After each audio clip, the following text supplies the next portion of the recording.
When I say fair lease, Jake, what do you think about?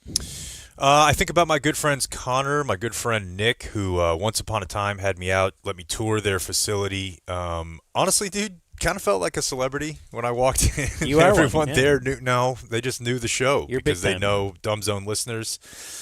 They explained how it all works to me, what a credit union is, how the credit union in Texas works, how it makes their process a lot easier, a lot, you guessed it, Frank, more fair. And then they gave me a business card with a phone number that said 972-705-4815, fairlease.org. They said, do you know Brandon Aubrey and if he needs a vehicle? And I said, I know a couple guys who are really good friends with him. And the rest was history. So Brandon now has a vehicle through Fairlease? Fairlease.org. Word I've heard. That's how easy it is. Fairlease.org. Fairlease when you Don't know what to do about a car. Why? Cause car stuff is hard, Yeah. but not with Fairlease. You don't need a dealership, baby.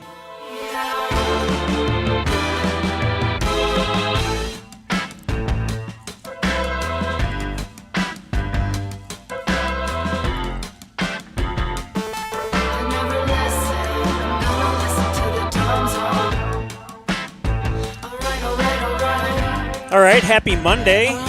Hello, friends. Let's see. Today, not the Game Day Men's Health Studio. That's in downtown Dallas. GameDay.dumbzone.com. That's in everywhere. That's in the cloud. Yep. You can always get there. In my blood. Even if we upload you to the cloud, you can go there forever. Rocked Could you imagine that? Rocked and ripped in space. Wouldn't that be great? That'll be part of the singularity. GameDay.dumbzone.com. Join the singularity. Do you think some people will choose to be soft, though? Just to be kind of like owning a record player? Yeah, I do think so, yeah. There's nostalgia for everything. Anyway, we're not in our downtown Dallas Game Day Men's Health Studio in the Fox 4 building. We are high atop my garage. Yet again. Not sure why. It often has to do with Blake's whims. But that's the guy that keeps this whole thing together. So what he wants, he gets. Today, Jake, is show number 600. Oh, wow. And I know we all love the round numbers. So a few words, Blake, about show number 600, perhaps? It's what it's all meant to you. Just 90 more to go. Oh, yeah, bro. Blow me up. TLC, I think, has is it My 600-Pound Life? I was trying to think of what number I associate. Isn't there My 600-Pound Sister? Have you seen that one? No, I thought it was 1,000-Pound Sisters. Oh, is it? 1,000-Pound Sisters, because I think that's a little bit misleading. I believe it's like our couple that's 12, whatever. Oh, there could be a nice little... Yeah, and even if they're both five... a little 150-pounder? Even if it's 550 and 450, aren't you a lot less interested than if you see that sign and you're like, whoa, we got a couple tons here? That's a lot. So, two chicks at the same time. Do you still go for... But you're told? And it's I don't think... Then you could always say, I once had two chicks at the same time. I don't think you do. Interestingly enough, I have no idea why we're here either, but it is... Blake's a good lover, though, because wherever we end up that day, I always feel like this is right. You know what I mean? Like, without any knowledge of why or... You felt like you didn't want to drive downtown today. Yeah, and the days when we do, I'm like, let's go. Let's get in the car. If I have to over-explain everything, if you guys... If one of you returns from vacation, the next day we are here. Right, you don't have to... Oh, okay. Interesting. I think we're just extolling the... Yeah, I'm just saying you're awesome. Why you... But early guy's on... mad at everything, man. Boy, okay, I walked into here and he's like... He's just sitting down seething. It's because it's Monday, like, dude. just to be here. Listen, there's only like three more... We just got you away from your kids. I don't know. How happy should like you be? 3 more puddle of mud Mondays for Blake. Because after that, he's eating sushi with Al Michael. But puddle of mud day. Did Dan shove you up against the wall and tell you this in your first year of, like, anytime you do something good and you tell him about it, he's like, hey, I don't need to know how the sausage is made. Just do it. First year? Oh, okay. Still? Yeah. Okay. Well, yeah. I scheduled you here for Jake. No, but I now get it. Yeah. We're giving you love. I think he's more just reading you probably have some Monday. You have a case of the Mondays. I feel like Blake has a case If of the anybody Mondays. could, it would be him. He has to do stuff all weekend. He has to do, and really, kid Yeah, stuff no one is the else only is thing busy. that's doing stuff. I feel you on that, though. I feel you on that. Kid stuff is a lot, but you also managed to go to softball. You managed to do. He takes him to that. Yeah. I don't get it. I just sat down. Did you have softball? Well, we'll do a weekend check. Let's do a weekend check. It's brought to us by Plum Quick, one of our newest sponsors. Let me go to some Plum Quick. Man, I've been getting texts and emails, people who are trying out Plum Quick. Yeah, it turns out for all those years, and we were like, I feel like people really need a plumber that we can trust. You want And, an email or a text? I got a text from Ryan, former intern and house sitter. Okay. Ryan Long. We love him. He says, Happy Friday. The good one. Want to let you know that I had Robert and team from Plum Quick over today to fix my clogged toilet. Insert joke here. Well, I'm not the stand-up comedian. I'm not able to pull that off. Aren't you upset that you ever told us that you did stand-up comedy? I waited as long as I could. They found out it was more than that. They were able to fix the pipes and even showed me the issue via camera. Wow. Wow. That freaking camera, they'll snake down in They there. let you man. watch. They were quick and professional. So they weren't like flipping cigarette butts all over the house. Right. Like Plum at whatever pace we goddamn feel like. That's Haven't the you other always- the other company. Haven't you always wondered, like, when bad guys go into a house or something, what's one of the first things they do is go to the fridge? Yeah. Like, if your plumber's just like, Start what do you cook- got? Throwing a few things. Make yeah. a sandwich? Anyway, not with Plum Quick. he says very good sponsor added to the Dumb Zone family. That, of course, like I said, is from former intern Ryan. PlumQuickCompany.com. The phone number 469-331-3669. They have a Plum Quick home membership. Let's not wait until you got water coming through the walls or the ceiling to figure out who your plumber is. Let's get you on that home membership, get you a bunch of annual inspections to make sure things are working right. 469-331-3669, Plum Quick. Need a little jingle for them. You know what? We might need one for weekend check, too. Like a jingle? Hey, jingles all around. All right. Don't you feel like jingles have been diminished with AI? Now that everybody can do a jingle? Yes. Everybody can produce a jingle. I have yet to hear a single good one. Well, that's what I mean. But not like if we use Jorts, that's a professional. Yes. We pay him. And I believe that AI is like, meh. there are some companies. It doesn't matter. The point is, go Jingles All right. and Joe Ingles. Actually, moment of silence for Big Pussy. Was he the gay one? No. He is Vincent Pastore. He played Salvatore Big Pussy Bonpensiero on The Sopranos. He was 80. He was not the gay one. That was. But he was caught up in life. with the feds and wearing a wire. And I just watched the, spoiler alert, the Sopranos assassination. Would you call it that? I mean, yeah, you're killing him because they found out he was a Are you just now, stool pigeon. Okay, are you going through The Sopranos again, or you watched that scene? No, that clip just Okay, popped up yeah, this yeah. weekend The because boat. of Big Pussy dying. Yeah. Yeah. Also been getting a lot of, I don't know, everybody's feed is different, right? For some reason, an I've insane been getting degree. a lot of Denzel Washington. My wife last night is like, oh my gosh, I keep getting all that. Like she had to stop looking at Instagram. I'm like, what? And she goes, oh, I just love Obama. I keep getting all this Obama stuff. Oh my God! So put him on my wife's Mount Rushmore with Oh, okay. Yeah. who is it? Hold on. I got the list. Willie Geist, Yeah. Okay. Yeah. Steve Zahn. Yes. Who's the third? There's 4 more. Oh, really? I've got Theo James, Oh yeah, he's Dave hot. Matthews, Paul Rudd, Mm-hmm. and then you have one at the top with a couple stars next to it. Riding lawnmower. Oh yeah, that's on the Mount Rushmore. It's just a little. It's the one that can do the 360-degree turn in Obama. one spot. Obama Wow. on here? Okay. She just said she's been watching a lot of Obama videos and she likes them. I'm like, all right. Drone strike that ass. Okay, weekend check. I will tell you, quick sad tale. My mom. Uh-oh. My weekend call with my mom. So she lives in an apartment building that has a laundry, a separate laundry. So everybody has to use the same little laundry in the apartment building. She doesn't have her own little laundry. So she says because she has trouble sleeping and because it's less crowded, she might go in there like at 11 p.m. And so she had done that like Thursday night. And she would bitch to me about even why do they do this at all, because you need a key fob to get into the apartment building. But even to get into the laundry room, then you need to use your key fob. Well, of course, so she's in there. It's like 11:30, whatever. Walks out of the laundry room, having left her keys in the laundry room, and thing closes shut. She then proceeded to tell me how bad the current handyman is, or whatever. The guy is supposed to be on call. You can't ever get a hold of him. Not like the old guy. The old guy was great. And a lot about the old guy.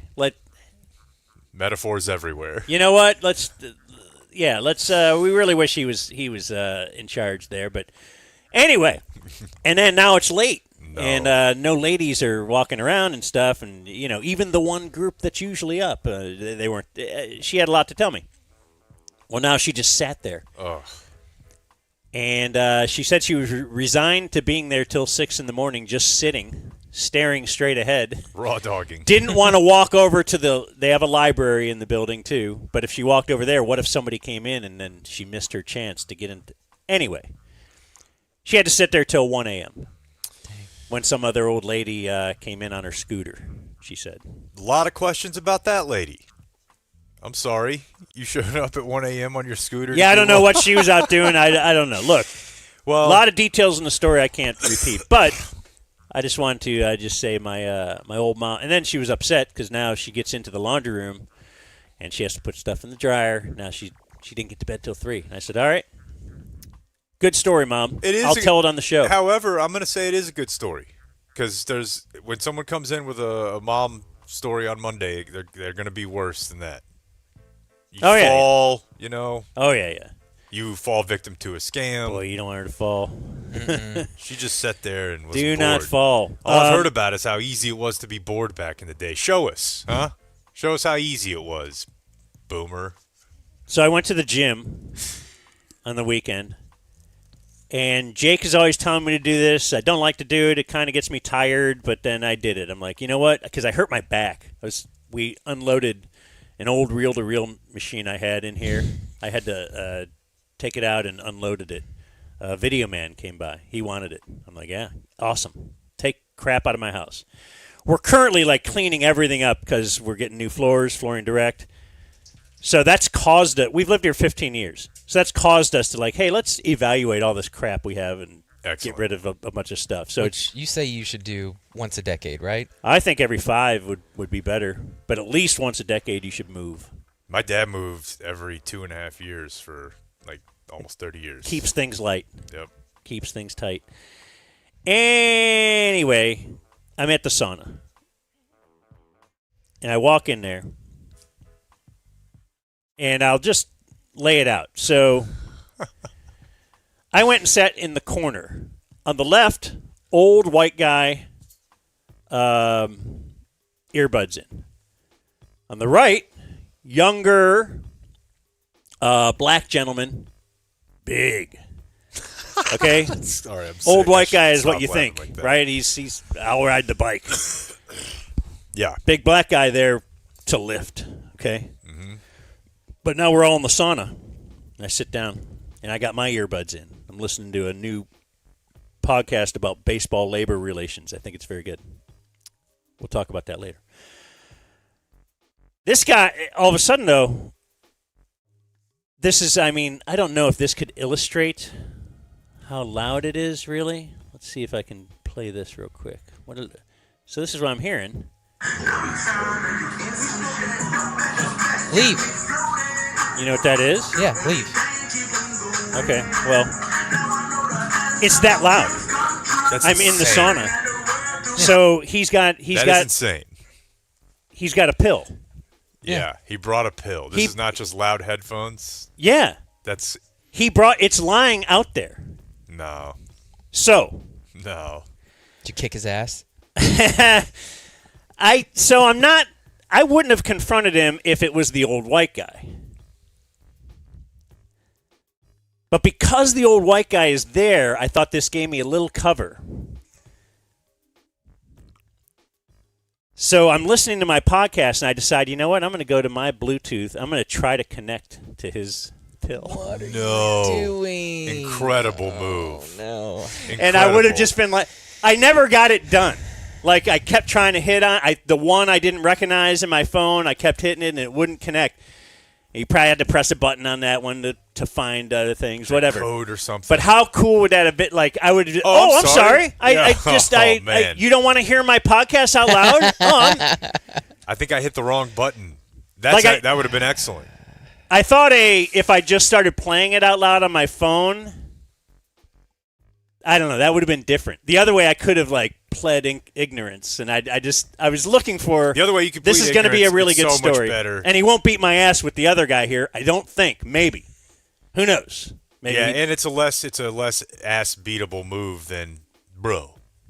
Because then even if the other guy's there, who knows what happens? But I as loud as that was, man, I've never said anything about loud headphones before, but the pill, loud. the actual pill, And it wasn't just so he could hear it. Or I think kinda- I'd have to say these are small sauna, and it wouldn't even matter. There's no sauna big enough for a pill.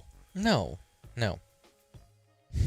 No, there was barely room for more people once the three of us are in there. You can kind of squeeze into. It's a small place. How anyway. long? So the other white guy didn't say anything. No. Other guy. No, anybody else come in? You know who would have said something? A woman immediately. They're like, you're not gonna beat me up. You're not gonna and nobody's gonna beat you up, but they might get aggressive with you. And then it's I got to go back to the gym. That's why I don't like going to gyms. Because everybody's bound by this, we're gonna have to see each other, so nobody can front each other up. Seriously, that's how you get lunatic behavior at the gym. Dude. Nobody goes up and says hey, what are you doing? Yeah, I'm not that guy, pal. We've got a grandma that will walk around the gym barefoot. Another lady is on FaceTime. We got a guy that'll approach young women and say, "I'm proud of you for being in here." No. I got a Hawaiian guy asking me what's in my water bottle. It's bad. It's awful. It's been a bad run of luck. I started the packing process for California. For real? Looks like you're done. So, no, it's the 2 suitcase problem. Do I go with the big suitcase that we have to check, or can I get away with the small suitcase? My question will be to the other 2 guys I'm flying with, because what are you doing? If you have to sit and wait for checked luggage, maybe I'll just do that too. But if you guys don't, then let's expedite this thing. Let's make it quick. Man, What are you guys doing? I don't know because we leave in a week and a half. I like checking a bag. I haven't thought about it, but You haven't even thought about it? This is just on my mind, man. no, not a single little bit. Okay. But I got a new also- jacket for the trip. You see that green jacket? You're going to see a lot of that guy. Anyway, go ahead. No, Are we eating oysters again? I'm gonna do whatever we- I want to Yes, do. Why are because we- that's where Jake wants to eat every night. So I got And my anybody jacket. else I got who a wants I'm to gonna go bring my with jacket me. too. I'll bring a fly swatter. Yeah, I got boots. Right. I brought you guys Dramamine in case the waves get you sick. Do we No. need one of those things that converts water, like in Africa, to make sure we don't get sick when Yeah. we go to his place? I have a life straw. There you go. Just need Clayton to go with us. No, I will not force you guys to go eat there. I will be there by myself. Why are we talking about camp? This is insane. Well, because I'm starting the packing process. It is just trying to decide which. I generally, and I don't suitcase know I'm how going Blake to feels use. about this, but I think when we're out of town, I don't give a shit how long anything takes. It is the most stress-free. Yeah, but I'm low- thinking of Friday night when we get back. Do you want to sit and wait for your? All right, man. I don't like new Jake. Who I just doesn't don't care care. about anything. I just don't. Like get- they're gonna wait. These with are just you? not. These are just not problems that I just. You know what I mean? Yeah. If they yell, they yell. She yelled at me this morning. She'll yell at me this afternoon. What the fuck do I care? I'm serious. You just write it out. And then part of the cleanup process, so I had to get this thing out, this big giant reel-to-reel machine. I have That's where you- questions, but it doesn't sound like you really want to. Is this you? This is just something you're getting rid of, an old piece of technology. Like Yeah. From the radios, you don't have you converted everything you need? Yes, of Okay. course. Yeah, that's where we got Air Farce 1. Got it. That's Excellent. where any reel-to-reel work. Got Anyway, yeah. it. We have a historian in our. And Rob Chickering said he was looking for one. I'm like, only if you take it and never give it back. Just because Right. it's enormous. It's like a 1950s whatever. What a give off. All right, so this isn't. I didn't mean to show this, but I'm just going to recycle or throw this away. This was a. Yeah. But I really had this out to hide something else. This was like a promotional thing we did back in the day. Yep. Did you ever see this? I've seen that in a No. guy's guide. Where Dan and Bob and Dan were That's illegal in Texas right now. dressed as ladies with hockey sticks. I don't know why. I don't know the point of it, but You went red, huh? Goatee era. Those Burks. I doubt he had a. oh, did I have my Burks? Yeah. Oh yeah. I doubt he had a lot of say. Remember in my the Keynes attire. era? I had a Keynes era where Oh, I yeah. thought it was so awesome that I could have shoes that were kind of like running shoes. Dan's but approach to both footwear and shorts has kind of been like Soroy's to bands over the years. It's never like the mainstream. Oh, sorry, buddy. Whether it's he was early, I feel like on Crocs, you know. That was pre-fat Dan. You look pretty good in there. Oh no, we have a. That's why you wear a big moo like that, so you can't see the Also, that was not your peak. of fat. Yeah, No, you're not that bad right there. Hey, thanks. You were to get fatter. But here's what I wanted to show you because I Yeah. finally got this done. I had dropped it off a while back. Went and picked it up. We All are right. going to have a new studio in Las Colinas. We are moving with Fox 4. The Game Day Men's Health Studio will move to Las Colinas coming this fall. And I don't know how we're going to decorate it, but everything will flow around this. This is the Brandon Aubrey jersey that he signed for us a year ago. Wow. We finally got it. Look at that. I have it in the plastic, so it might not look as good. But yeah, he signed it to the Dumb Zone. Little MJ design strip. This is the one that says less fast food talk. Oh, Oh, Big wow. shot. Yeah. That was early on, though. Everything else, it says love the show. You guys are great. Then the one shot on it is like, That jersey has appreciated roughly 100 times, like his annual salary, since he signed that as a yeoman, a commoner. I was thinking about it the other day. Do you think he is uncomfortable as he is with money? Will love if I'm just like, hey, do you realize you're making more than LeBron this year?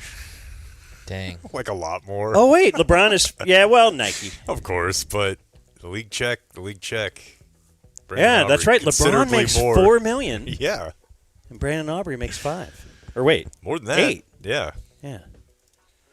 Community Mechanical, if we're talking Brandon Aubrey, why not talk some community Mechanical here, Dan? Sure. I think I might have got an email about them this weekend, but go ahead. You keep going. I can read the email. Oh, Hey there, Mr. Dan. Wanted to give a shout out to one of your sponsors, Community Mechanical. My previous company came out, wanted to sell me a new $8,000 unit called Community. Not only were they out to my house within 2 hours, they repaired the unit for $500. Hope all is well. Loving the show, although I never listen. That is from Air Force Matt. I know we got another one over the weekend too, but that's just proof. yeah. They come in quite often. Half the time you talk to Travis, he's coming back from helping somebody. They'll go further than you think too. So hit them up, communitydfw.com. Preventative maintenance is the entree point there, so that if you do have a problem, they're already working on your stuff. They can fix it before it comes some giant issue. Remodel, they'll help you with that if you're building a house or you're remodeling a house. Commercial as well. We've been in many a Game Day and Cane Rosso and Zoli's restaurants before that were community HVAC covered. So communitydfw.com. 469-667-7290, the top HVAC company in the world. Community Mechanical. Travis and the team real cool. You don't want your house to explode. Don't be a bitch, so pick up the phone. Dan almost died. Okay. I'll go since you have big beach weekend. I did not do a lot. I'm handcuffed on the weekends. It is what it is. Hey, whoa. I wish it was Can't in say a good way. We handcuff. don't really League do anymore? handcuff All right, Matthew Berry, why anymore, don't you settle Blake. down? We should find that clip. It'd be a good break. Okay. Oh, he stopped us from saying the word handcuff? It was like Blake's first week on the show or something. Well, Whatever, no. I'm exaggerating, fish story, but Blake was so excited to talk to a guest because he's fantasy man. And the guy's like, actually, I don't know if you've seen the George Floyd video, but It's a big deal when the producer is told, "Hey, why don't you ask a question or two?" yeah, I've it's never like, been look, told that before. I play fantasy football. Boy, I get to talk to Matthew Berry. Oh, and he's The- the one. So he shut you Matthew- down, not us? Oh, yeah. And I Okay. remember my question. It was like, what do you think about, who are some popular handcuffs, behind, Derrick Henry, Christian McCaffrey, whatever. And then he's like, we don't really use that term anymore. And hashtag defund the police. It was amazing. yeah, But you're restrained sure. on the weekend because your wife is earning bread. But I do have some first downs for you. Good. A couple users submitted, and I'll end with one. This is from Adrian. There was a blood drive at the hospital where I work, and anyone that donated would get a free beach towel. I filled out the paperwork and realized I'm taking some meds that would prevent me from being able to donate, such as Game Day Men's Health TRT.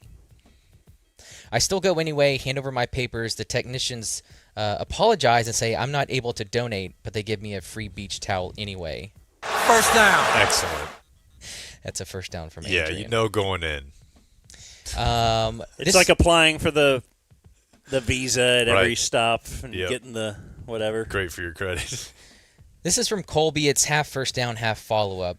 As he grew up playing high-level basketball, same deal. His dad would have to go to his tournaments and pay a fee to get in to watch his own son play. The bigger tournaments always had you pay to get in. In order to prove that you had paid for the weekend, you were given a generic wristband. Each day of the tournament corresponded with a different color wristband. My dad would carefully cut off his wristband at the end of the day and save it. When we went to the games, he would see what color the wristband was for that day, go back out to his truck, find that color wristband, put it on. It worked every time. That's First down. yeah. So Chappie. That's extremely Chappie used to have didn't he have Cups. like a Taco Bell cup, a McDonald's cup, a Burger King cup? He did have cups. And then he'd just walk in like, what? I'm getting my refill. God, that's so good though. I can't imagine how he would have functioned in the pay to view youth sports world. No way. Oh man. And then I have one. Tropical Smoothie was running a deal. You got a free smoothie if you bought a bowl. People like me love deals like that. The problem that they didn't foresee coming was if you go to Tropical Smoothie before 10 a.m., your smoothie is $5. Oh my God, compound interest. They usually sniff this out with not allowed to be combined with other offers. Yeah. The enemy of Blake. Yeah, so Monday morning I walk in and I see, rather than just take off the smoothie, they give you a flat $9 off. So $9 off. They're giving you $4. I was getting a smoothie in a bowl for $5.95. Yeah. Oh, okay. I went in Monday. The deal was for all week. I hit 7 out of 7, moving the sticks. First down. Wow. Wow. That is elite. Yeah. Just, I mean, is it close at least to your house? Somewhat, yeah. Okay. Saturday and Sunday I had to take the boys in with me, but we got it done. We hit all 7. You know, they say that, and this is important for me, right? Like my mom was self-employed and I grew up working at her business. And I love whenever she gets to take Nora to work with her at her shop. But just the boys getting to see dad at work in there in person. Mm-hmm. You know, the smoothie employees are just in awe. Here he comes. There goes that man. You can't stop me. It's in the system.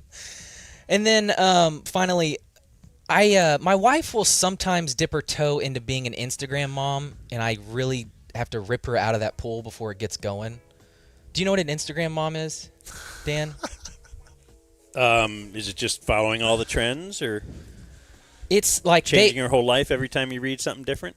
our generation wants to be good parents. We read books, we seek advice, we ask, our parents and grandparents what worked, what didn't. I think at our heart we want to be good parents. But it's just so much information overload and really unverified advice coming from so many different sources that you could just follow one thing and just it snowballs. And so these women will go on Instagram and see one thing that says, oh, 90% of kids who do this one activity, they develop autism and you shouldn't do. And then they go for it. And then all of a sudden, hey, no seed oils. Hey, we're eating out of glass now. It's just, this is how it starts. And so we got into a little tiff about screen time. Oh, fun. Yep. Everyone loves it. Now, I've said on the show, Brooks is into Halo. I don't mind him playing video games when supervised and for a limited amount of time. I feel like it's better than like a tablet where you're just punching and it's a dopamine and it's a quick thing. He's now. Oh, it's which screen? We're arguing over which I think screen. there's a difference in screens. There's a giant difference, and I can tell you I've just lived this. We're leaning into the Switch right now. I bought him a Switch Love 2. I couldn't get him, dude, it drove my son crazy. The 2 weeks that he had an iPad when I was in Hawaii and the lead up to that, it was a different kid. And now we've the Switch, it is totally different from a dopamine standpoint. Totally different. It's interesting because, comparing eras, then I had no limit on my TV watching. I watched as much TV as I could ingest. Yet when it came to playing a video game, I think because my mom did not grow up playing video games. Yeah. So we had to put a timer on that. Which makes no sense. But if you think about TV, it. have at it. I could have access to the TV 24 hours a day. Like one's a more passive, one's active. If you could pick. You would rather have me playing the video game, right? Could you imagine? I might be an offensive coordinator by now. Weed, alcohol, many such backwards cases, right? Well, so TV, my new thing is you can watch whatever's on TV you can watch. You got to sit through the commercials. If Bluey's on, guess what? You got 30 minutes of Bluey. You can't watch one Bluey, one Paw Patrol, skip over to this movie, and then back to this. But I think that's a part of the attention span. Dude, because it never stops. It never ends. And if you get the iPad, you haven't seen this in action, dude. Because if they have the iPad and you've given them, they know the code. I guess you could do Face ID, but then they're just going to be bitching every 2 seconds. He'll stay on a game or an app for 12 seconds, maybe 15. And then here comes the ad. But the ad you can play. The ads are playable. So it's like, hey, you got to wait for 40 seconds for this to pass. He's like, I can't because there's stuff I can move. And then that takes you to another one and another one and another one. And this is to say nothing of the content, of which I don't even have any idea how to control. But the ads he's getting are literally like The Wire. It'll be like a drug dealer, putting a gun to a guy's head, blowing his brains come out the side of his head. For your 3-year-old or whatever. Yeah, and they're stealing dope out of a house and stuff. It's insane. And I'm like, that ad will be on the little on Spider-Man silly kid game. Yeah, interesting. But that's not even really the problem. The problem is the jump around. Yes. Right? And that's the problem with putting them on YouTube because they're like, no, I know, I want the next one. I want the next one. No more YouTube. It's impossible to control. Yeah. So, apologies to those that have kids. So I'll fast forward. So we got into this fight about screens because I believe there's a difference in classic screens or whatever and what they call now adaptive screens, where the kids get to dictate the content on a whim whenever they want. And so she made me listen to this podcast because that's what Instagram moms do. They hear a stat in a podcast and they're, oh, hey, this is truth. And so I listen to the podcast and I have issue here because I don't know of a single person allowing their kids to do this. Honestly, it can happen very young. And I was just reading a recent study that said 2/3 of children under the age of 2 are on interactive screens. I don't think that's true. 2/3 of kids under 2. Okay, that's stat one I have a problem with. Bro. Here's the big one. Every day, some as much as 8 hours per day.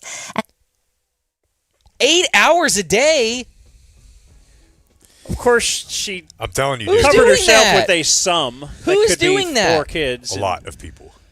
8 hours a day. That's insane. I think there are a significant number of people that when they have a kid around, they just give them the tablet. And 2 is about when they start doing it. I would have maybe said 3 and maybe said 6 hours. But that's not – we don't do it, but I hear of people that Damn, just dude. right out of the gate gave up and just said, this is what we're doing. Do you have physical books? Oh yeah. Yeah, because does he ever? You gave him the Dude Perfect right next. I wish to you hadn't. Does he Mein pry Kampf. those off the shelf and just sit by himself reading a book? Yeah, Yeah, we do that. Okay. he will. Now, yeah. I mean, we're lucky. No, that's He's very balanced. I but think I could not. Well, but anyway, this was the argument. Is some of these kids are developing. So you sat, listened to the podcast for her. yeah, but the crazy. yeah. This is insane though, because it's like whenever somebody will be like, "This is the most extreme version of this Right. possible," and Right. it's not really worth. If you're not doing that, then they're not talking to you. So why take that as the effect? Yes, if you eat McDonald's every day, not good for you. If you eat it every now and then, not bad for you. That Yeah, has a it's- little too much logic Yeah. for Instagram mom. It started with, I think Brooks needs a 4-week cleanse from screens. What the? Damn, that's like send him where Jake went. Yeah, What else? No, I mean, are we going to end up with Screen Hab? Yeah, we'll have Yes. like but it'll all be full of 8-year-olds. Yeah. And he had to room with well, this I mean, guy he doesn't know. that's why the switch for us was like methadone. It really was just like, look, dude, he can't handle this iPad, but he's he knows that there's something out there, and I don't think I could totally rip it from him. So now he plays FIFA Good. and NBA Jam. And I he wonder when you guys exclusively and Mario Kart with his sister. So the stuff I was the stuff I was being restricted from is now the stuff people are saying, why don't you do this instead? This is better. But at the same time, because at least you're Yeah. hand-eye coordinating and stuff. I would prefer them not watch any TV at all, right? Like, so Blake's saying he makes them watch. Your mom was like, you can watch this as long as you want. I would prefer that be gone, but you can't kill it. But that's tough times. You'll be all right. We're You got fine. a good kid. We're fine. Foodie CK? Also, this is just going to be part of the story when he's a Halo champion. Like, Mom tried to keep him mom down. tried to, you're on the right side of history here, bro. I'm gonna be Earl Woods. Yes. Brooks would- Jones. SummerSlam. A Ah, little wrestling this weekend. 2-night event. Kind of weird, but they had enough stuff going on. Brock Lesnar, last quote-unquote match, I think they're going to have him do. It was in Minnesota, so made sense. He's from there. when did they become 2-night events? When I was growing up, that wasn't the case. They started doing WrestleMania like 5 or 6 years ago. Because the one in Dallas, that was like the first one I remember. It was a 2-night big event. But I don't know why they're doing SummerSlam that way. I mean, they could have done it because they had some throwaway matches. But, I mean, with this new partnership and TKO and all that stuff, they're just trying to milk it for a whole weekend, basically. Just get as many people in one place for a weekend as possible. When I was a kid, Dan, it was a bummer because all the events are on Sunday night back then. And I would come home from Dad's house, and he would buy it and then record it, and we could watch it the next time. But there was no way my mom was paying for a pay-per-view wrestling event, and we never stayed on Sunday night. Yeah. It always like, damn, that's the night I need. Yeah, that was a bummer. I wonder if they ever figured that out. Probably, right? Divorced dads are. We should have these on But Saturday at the same night. time, maybe they're like, actually, the divorced dad just wants to watch it Sunday night by himself. Yeah. But no, I was the same way, Jake. Like, it would be go to Blockbuster and Oh, yeah. rent the pay-per-view. A lot of bad beats in there. WWE in your house. But no, that was pretty much it. Kind of weird they did it. Minnesota has a weird stadium. Like, it's like half dome. I love it. So it's like half of the stadium had the sunlight coming through, so it kind of put a weird shadow. And they're wrestling during the day, which is another weird thing. Like, I'm used to arenas it being dark and the ring being the only thing lit. But they've started doing a lot of these events at football arenas, and some of them just don't have or open. Like, they did one in Tampa not too long ago. So it's just like they're just wrestling out there during the day. It's just like that's my favorite Norman Rockwell painting. Is just a daytime SummerSlam. Just the American. Oh yeah, just Hulk Hogan body slamming. I have a couple of pictures in there. You'd have to put them up right. Don't put them up right now. But I went down to Surfside Beach this weekend. Left on Thursday after the show at Zoli's with our friend TC. His family and my family drove down there in the morning and rented the house next to my parents' house. So we had my mom's house, which is 2 or 3 bedrooms, and then the house next door is a giant rent house that'll house like 20 people, and it was full. So we had 20 to 25 between parents and kids all together. And it was awesome. It was a great time. Kids all, have a good time playing together. It's a public beach, which I'm not like super familiar with beach law. Like I feel like I learned a little bit on the show Neighbors of that. Hey, some people can control this part of the beach, but this part you can walk on, and this part, the part that my parents are on in Surfside Beach, you can drive up and down it. And people do.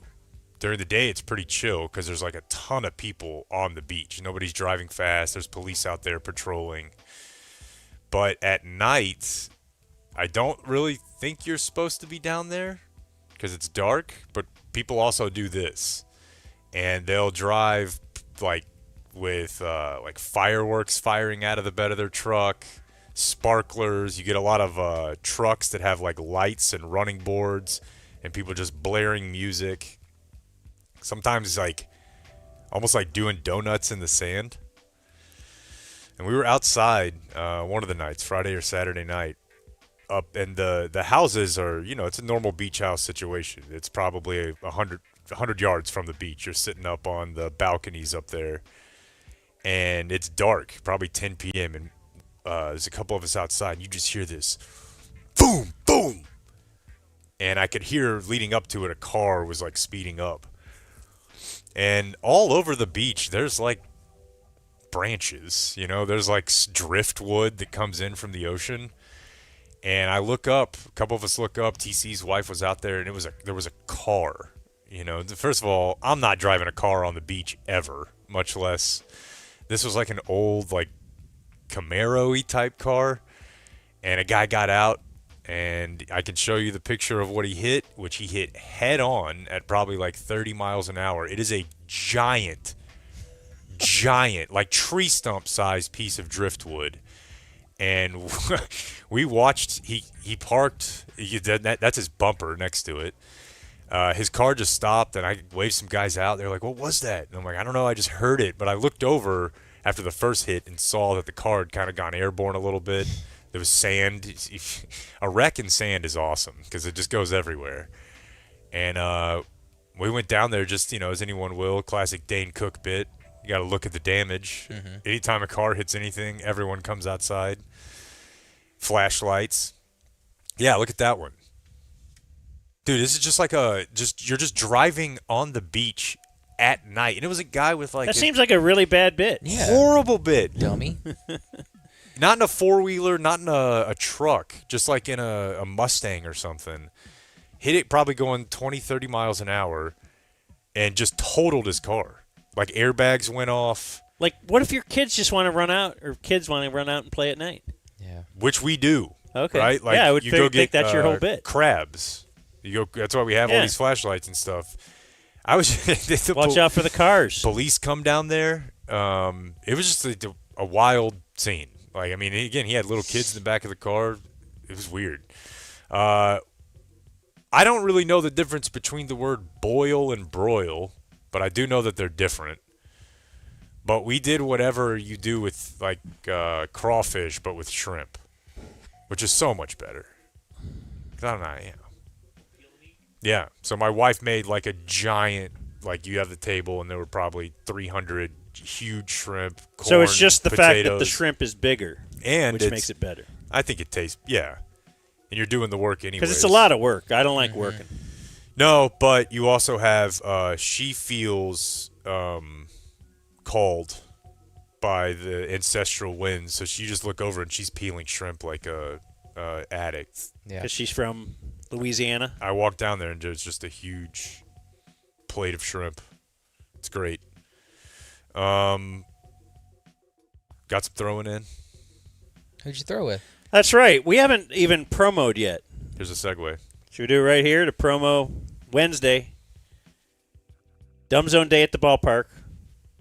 Logistics. What time are we doing the show? 10? 10. 10 a.m. start at the Lowe's Hotel across the street from the ballpark. Now, there are 2 Lowe's hotels, so don't yell at me. Yell at Blake. Yeah. Yeah, we're in the second floor in the limestone room. Of one of the Lowe's hotels. Yes. We don't know how to say which one, though. Um, If it has a limestone room, walk in the front. So we're going to do our show there. it's the same one we were in last year. That helps some. Then we will walk across the street, and we will watch Jake Kemp throw out the first pitch. The ceremonial first pitch. Yes. Hoping to see the Rangers really make a stretch run Yeah. as the trade deadline is upon us today. Tough couple series. Competitive, but not getting it done. But You lost like 7 in a row. How was that 7 tough? in a row? They won one game in both those series, and they were competitive. They didn't win in Houston. What are you talking about, dude? Do you even watch baseball? Do you even care about the Rangers? I don't think you do. One Rays won the Mariners series last weekend. What if they hear this and they don't let you throw out the first pitch on Wednesday? Well, I think that would be bad because I'm ready for it to be behind us. And But you said you got some thrown in? yeah, with, so you had with a little adults and 10-year-olds. That was fun. Because I was with a group of people that live baseball, brother. What are you gonna wear? Every day. We've kind of dropped the ball on that a little bit. What do you mean? We were going to, there's a lot of things going on. And my attire for the day of the game might have been one that fell off the table a little bit. Well, I mean, what do you have? Wow. What are you going to do? You Raymond are going to wanted- wear something. Well, Raymond wanted to have like a full Dumb Zone uniform, which if I have, I will wear. But like I have a jersey, a Dumb Zone jersey. I also have a Rangers jersey. I haven't really thought about it, but I should have followed up on the What's your number? 42. Yeah, it was fun. It was a great weekend. Is it right to wear 42? It's retired. Nobody's supposed to wear 42. Yeah, they've backed themselves into a bit of a pretzel on that one. I was listening, like I said, I was listening to that labor relations podcast. I started it, yeah. Getting ready for the lockout. So there's a little Kemp spin in there on Branch Rickey right away. Really? I guess I didn't get that far then. Well, maybe not right away. I don't know when it is. Well, I mean, I listened to know 5 some hours of things if you want to know. Well, one of the main ones, like, because it's always thought of Branch Rickey. Oh, man. White just, savior. yeah, just And maybe he is. love but the yeah. black man and all for equality. Really, what he is just a businessman who wanted to be successful because there was like a rule, even in minor leagues, all the minor leagues weren't necessarily connected to a team. Branch Rickey, by the way, invented the minor leagues. But if you did pluck a player from the minor leagues, you would have to pay their team whatever, I'm going to pay you $5,000 to take this prospect from you because you can't make as much money now. Like, no such respect given to the Negro League team that Jackie Robinson played for. Which is ironic, They did not give him give them $1. given the history. They just took Jackie don't wanna Robinson, did not pay him at all. Yeah, I don't. And, obviously, dude, you Or grade did not pay the club. You grade team, on and a I'm- scale I'm sure weren't, to the times, right? I don't know. Everybody thinks they would have been an abolitionist, but if you learn about Paul Robeson, who testified during McCarthyism, right? They had Jackie get up there, and they is Branch Rickey. And Branch Rickey pretty much told him, you're going to get up there, and you're going to say it's awesome actually being an American, and you're treated very well. And if you want to keep playing baseball, you're not going to color outside these lines at all. And this is during the hunt for communists, right? And Jackie Robinson, within like a few years, was like depressed about this for the rest of his life. Because Paul Robeson got up there and spoke about how he saw things. And and Jackie kind of went against yeah. civil rights leader Paul He was like, Robeson? things are great. I'm being treated very well. Look, you all know me. I'm Jackie Robinson. I get to play baseball. And, they basically made him do it. What was he going to do? I mean, what you say he could have done is what Paul Robeson did, which is said, fuck it. Erase me from the history books. But in any case, Harrison Ford, great portrayal. They left some of that stuff out of the movie. Harrison Ford? I think he plays Ranch Rickey. Oh, in the movie 42? Yeah. Oh, I've never seen the movie 42. Because the number's retired. So Right, he'd be disrespectful to even. I don't pay attention to it. From the wonderful world of sports, Radio Sports Scoreboard. Oh, yeah, I like that. August is National Wellness Month.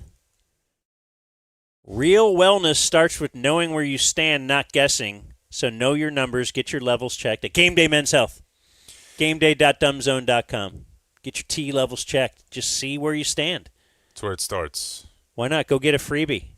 Go get a freebie, and then they'll work with you from there. Maybe you don't have low T, and there's something else that they can help you with, or maybe you need nothing. But if you're like me and you've they'll just milk your tea. Right. They'll take it out of you, so they can give it to other people without the tea. I'll Donate your tea. I'll be there. I don't You think can that's give the me way a it works. transfusion. But I'm not sure. Also, if you've been hurt a lot, like me, if you're unathletic and you've torn your body up, but you want to continue to try to be unathletic, and you don't want If you're a everything to hurt. weekend warrior, would you call yourself that? Is there a level below that? I mean, you come in on a Monday with a broken arm because you were playing football with 40-year-old men. That's a weekend warrior. Well, if you see yourself that way, then I would look into peptides because they've been pretty revolutionary for me. A lot of friends who have beat up bodies who have gotten back into it with various peptides. Sleep, sexual health, all sorts of things they can help you with. And they can help you at one of their 12 locations. Online, look it up, gameday.dumbzone.com. Okay, so I think despite the fact that the Cowboys have started training camp, they had of course we did it last week, Jerry's opening press conference, but then this weekend is when they had the official welcome to Oxnard. Like they have a big thing out there. I couldn't find it. I looked everywhere. Yeah, no, there's only clips out there. I didn't. Because you know where I also looked for the full, but I've been to the full too. It's not. I mean, it's Jerry, so there's always a potential. There's going to be some good audio. Charles Haley gave us gold there once. What Remember? did he do? That's not when he said Charlotte's looking fine, is it? It was. Oh, okay. She's standing over there. Well, I saw a picture of them also- together, and I would concur. I would say that's Oh my still gosh. going on. She's 100 looking great. Yep, she is. She can CO my O. Keep going to GameDay.dumbzone.com. Maybe you too could clean Jerry's Put glasses a picture of her on the wall one day. No, this is speaking of cleaning Jerry's glasses. There's been some other funny stuff. Like Jerry didn't take his hat off during the anthem when Colin Kaepernick kneeling stuff was hot. And it was so funny because I remember the musicians talking about it, and they're like, "Yeah, his hair's attached to it." It's Yeah, like they were alleging his rug yeah. is the reason he wouldn't take his hat off. So sometimes there's some funny, but it's mostly a nothing. Yeah. I do have some Cowboys camp stuff, but let's not start with that. Let's start with baseball, the baseball trade deadline. The Rangers, have they done anything since we've started the show or this morning? Not yet. The report is no one is off limits. I thought maybe Wyatt Langford, but the report is no. Anybody? You're probably right, but it's specifically targeting Seager, DeGrom, and Evaldi. That's a bad idea, man. What? Trading them? Yeah. I just don't think this. They're close enough that it's worth it to keep it together and keep trying to just turn things over modestly. Like the time to do it is not right now. What does close enough mean? Making playoffs or winning a playoff series? Well, the way those are different. I think the case has always been Much like with a defensive team, I guess, in the NFL, the case has always been that if they can get in, that they have a higher chance of winning than another team that is constructed of the same like win-loss record because of their arms, right? But also, I know that their farm system is poor, but they don't have. I don't feel like they have. I don't know. I don't feel like they have that many holes at the big league level in terms of their staff is pretty much set if they don't make any trades. Next year, I think it would seem to me that it's too early to just say we're starting over. They're too much in the middle. I don't know. To me, it's You don't want to be in the middle. you have 3 or 4 or 5 everyday guys that you like. I would say 5 in your regular lineup. You have a rotation that you like. You've got Walcott coming. I don't know. I could see Seager, but I would not be just looking to fire sale to DeGrom in particular. Yeah, Although you might be selling low on something that doesn't look right with him. Yeah. That might just be called August. Well, I just think this weekend was Yeah, but look at last weekend. Last weekend it's the Mariners, and you win 3 out of, and it's like that was the biggest series in the world. I heard Skip say before the series last weekend, "Hey, next 6 days, this tells us what we're about." I know, and they won 3 or 4. And the next 10 days could be completely different. But going into Houston with a half game up, and you're throwing your number 1 and your number 2, and you get swept, that just seems like, all right. Ken Rosenthal was isn't alleging that Sunday's game, like it all came down to that. Like if they won, they'd push forward. If they lost, and I think, first of all, if that's true, that's ridiculous. That's more what I'm reacting to. Yeah. Is that making these huge sweeping decisions with these very small outcomes? It doesn't. They shouldn't even be part of it. But the thought is that, Ray Davis, the owner, or at least the owner that talks, and shouldn't, when he just the slashing of payroll this year, they're looking ahead to the labor stoppage, and that he's, he wants out. He wants out of these contracts. Ken Rosenthal wrote, Chris Young might get a lifetime contract from Davis if he finds a way to move on from one or more of his highest-paid players, Corey Seager, Jacob deGrom, or Nathan Eovaldi. I would be more like you, Jake, in that, do you want to get rid of pitching? Yeah, I mean, that I feel like you just run that back every year, even at their ages. But Corey Seager, I guess you would pay something, but he's owed $155 million over the next 5 years. Yeah. And there's no way you're going to unload that. You may unload it, like you said, unload it while you're eating a lot of it, but what would the point of that be then? And I would also say, what was the point of signing Brandon Nimmo? You trade for him. But you traded for him knowing, I guess you're trading for him knowing you just could trade him again. I think you traded for him because you were getting rid of another cancer you didn't like in Marcus Semien. It's a lot of money, though. I mean, you owe Brandon Nimmo $21 or $21 million in 2030. But it was Semien versus Seager.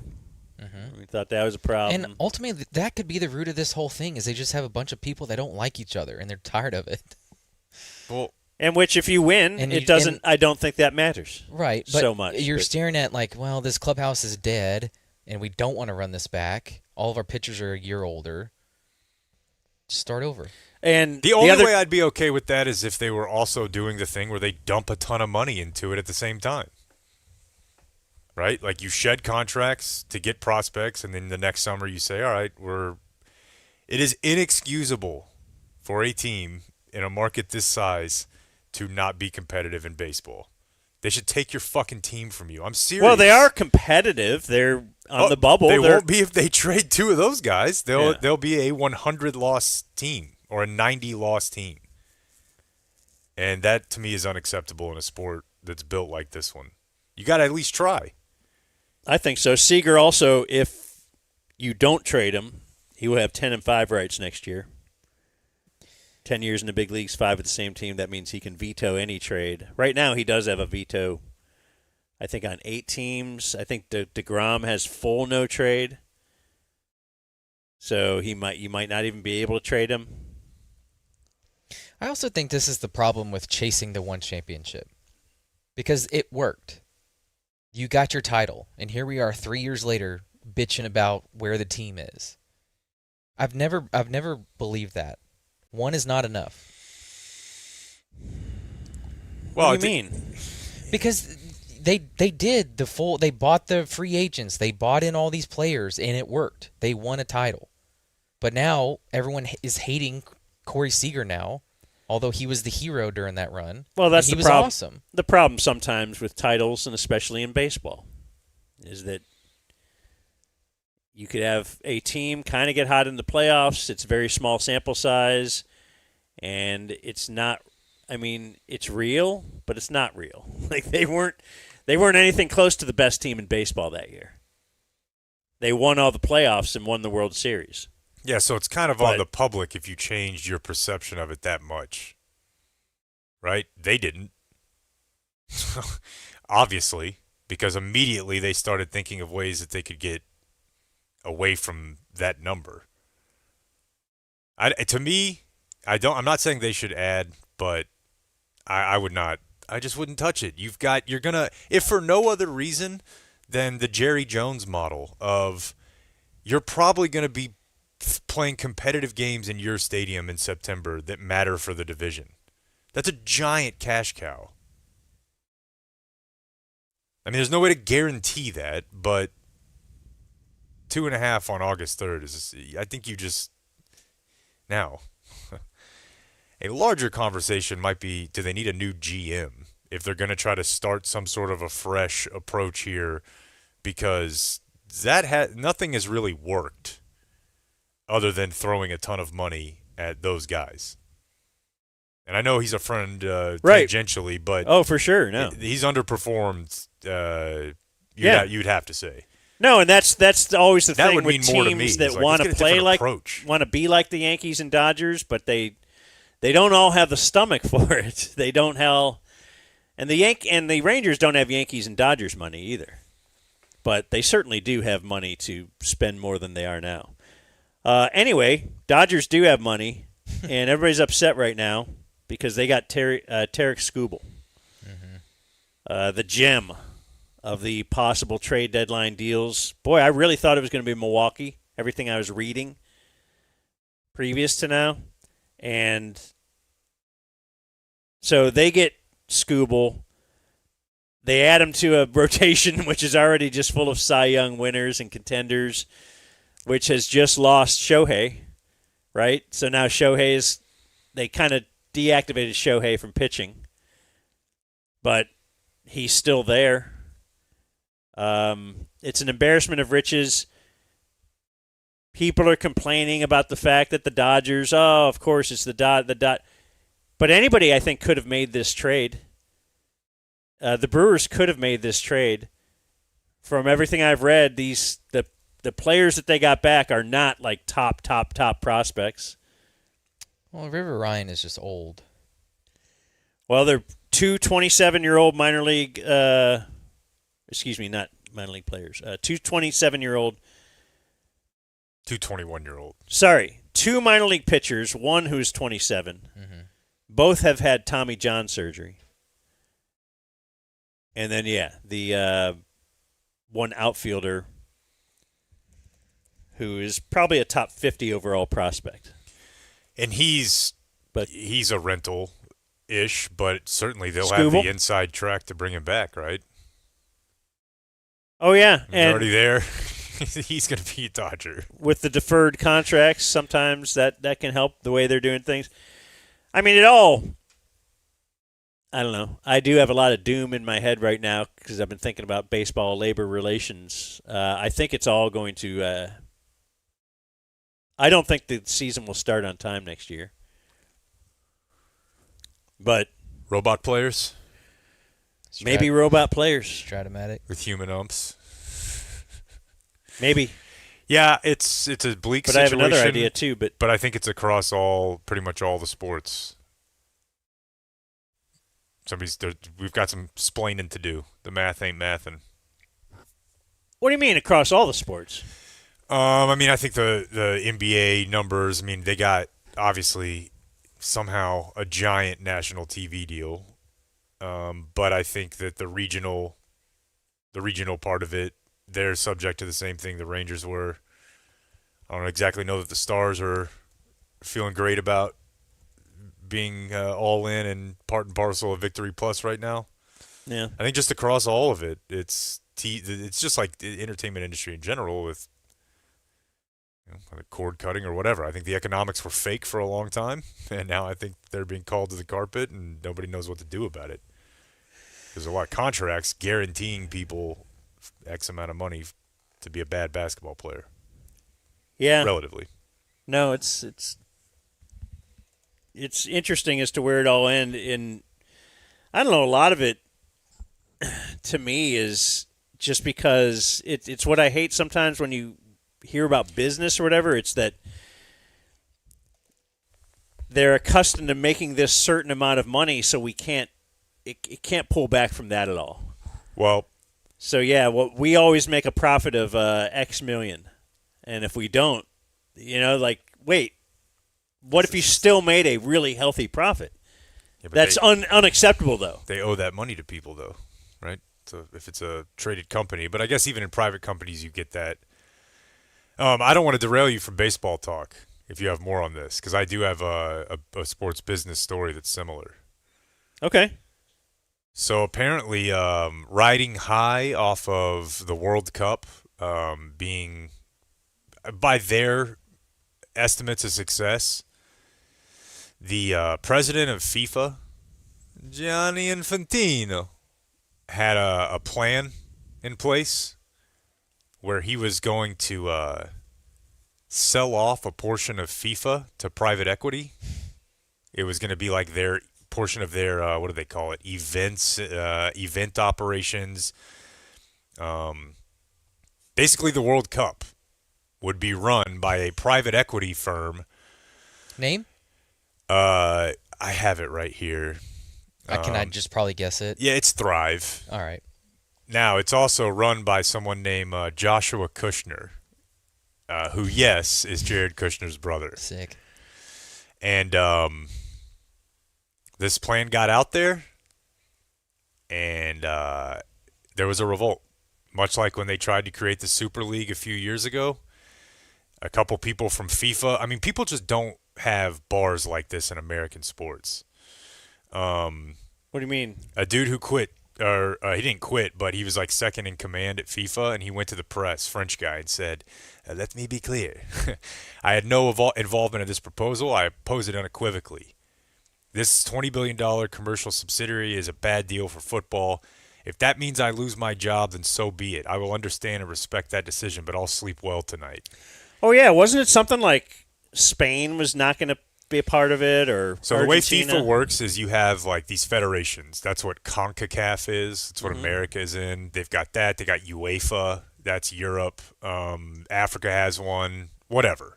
And so they were all deciding whether or not they were going to participate in this. And I don't think UEFA ever actually ended up having to say no, but they just intimated they were going to, and their support was going to be enough. They started saying in Europe, football is not for sale. This became a giant. I don't think we need to, in light of losing a certain account over editing together pussy names, I don't know that we need a segment called "Fuck This Shit."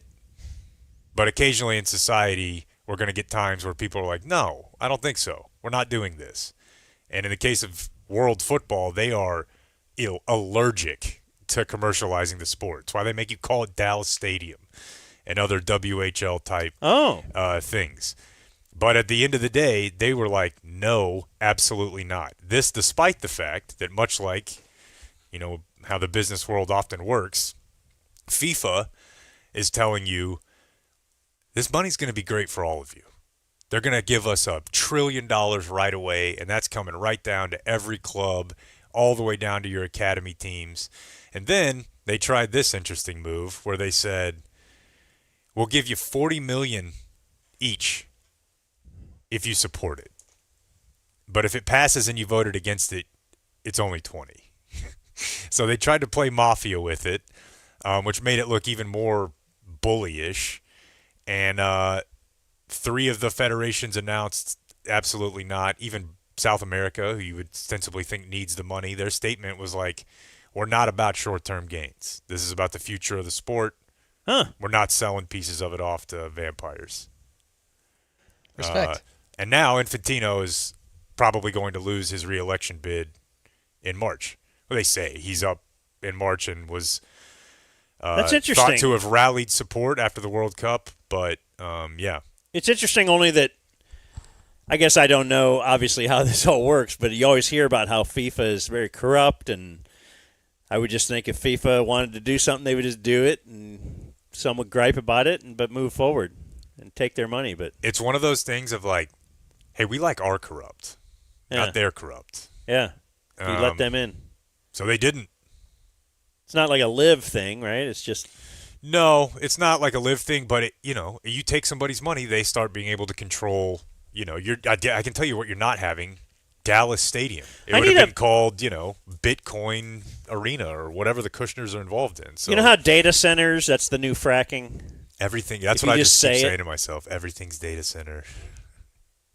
But just the I just need a full breakdown, like on what is PE private. I give me a positive private equity story. Well, the idea would be that they're infusing capital into the business, and that needed grow the capital business. will improve the business. But and it will that's grow just the not business. generally how it works. No, because at the end of the day, they don't care if the business sustains. They only care if it makes money at that time. And so they will front load it with debt a lot of times. They'll take out, they load the business up with debt that they previously did not have. And then a lot of times it's also what happens is, you don't even know that the company is owned by somebody than it was before, right? They keep the name, they buy that, keep the customer list. And then they slowly but surely. The best example I can give you is when my dad started at UPS. He was but when he started in management, right? He had a certain territory. And then over time, as his company went public, that territory, there were like 25 people. And then there were 20 people, then there were 15, and then there were 10, and there were 5, and there were like 2. And they're like, well, you still have to do the same job, though. And then people just die or they quit. So it's basically saying we're going to continue to try to do the same volume of business, but over time we're going to cut costs. So the margin continues to grow. The margin can't stay the same. And I'm sorry to everybody who I screwed that up for. Rough enough explanation. Action Jack Barker in Silicon Valley. He wanted to build the box because of the stock price, not because of the long-term vision of Pied Piper. I just rewatched it. It's a good callback. I feel like he's a representation of it. It really is. Hey, Flooring Direct DFW, that is who is going to be putting in my new floors. They're awesome to deal with, that is for sure. We were just talking to Rick Renner again this weekend. Wife's we're narrowing it down. What's really funny is I think we're going to end up with the first sample that we liked. Yes. But she's just got to make sure. She's got to feel good about it. And we have this, so we're getting new floors, new carpeting up here, new carpeting upstairs, all wood floors downstairs. I don't know what the pattern is called that she's into, but she wants the zigzaggy, like Charlie Brown shirt. Almost like herringbone. Is that, that's what it's called, yeah. I'm a big herringbone You're fan. a herringbone guy? Okay, Dude. because last night, so we're either going to go with the new floors or the first one we chose. She goes, but it's always been my dream to have herringbone. I'm like, what? Bro, seriously, look at I've known you for so long. The Brooklyn and Nets floor for a while. Every now and then they'll use it. It's one of my I used to have a backpack. Big herringbone guy over here, folks, and it's available at Flooring Direct. Who knew? Okay, It's a great pattern. Okay, I didn't know that this is but I didn't know. Okay, I'm learning about all the people that are closest to me. I'm learning that you're a big fan, and she'll be excited to hear that you also like herringbone. Because, yes, just last night, she's like, I've always dreamed of having, like, when? I'd never heard of this. And you're able to provide that with Flooring Direct. That's right. Make your wife's dreams come true. What's the website and stuff? FlooringDirectDFW.com/DZ. Okay, yeah. Go there. Mention the Dumb Zone. They're awesome. They really are. They bring the whole store to you. And No, this has been very patient, good. Very patient. You going through this process, like I thought I got it, but I really get it now. This could have been so much worse. Oh. So much worse. No. It's fun. I don't mind it. In the end, we're going to have new floors, and then we're going to christen each one of those floors. But give me a few days in between each one of those. Didn't you say you just started watching Billions again? Yeah. Are you going to christen it each floor like the first scene in that show? Yeah. We have to get a few more. You just lay there? A few more outfits. Is she just standing over him? I like to lay on the pentagram. Excuse me. With my hands chained. No, I have more sports. It is business as well, and it is baseball. It is the Women's Professional Baseball League. Okay, I'm telling you guys, I'm getting this ACL surgery done, and I want to pitch to them. I saw the clip you're going to play, but I saw this. I could play in this league. I could do it. I've just seen so many tweets that say this is the funniest thing I've ever seen, so I purposefully avoided Well, it. you're not going to get to see the real funniest thing, which was women playing baseball. But that's not, I don't know. I just watched A League of Their Own this weekend. I think they can play. Do you have the clip? Clayton, CK? Do you have the clip? The little thing I sent you from Twitter? Did I send you that? Or no? Sent me Baker. Oh, I sent you Baker. Well, let me play a clip of audio then. This is the Women's Baseball League National Anthem. Okay.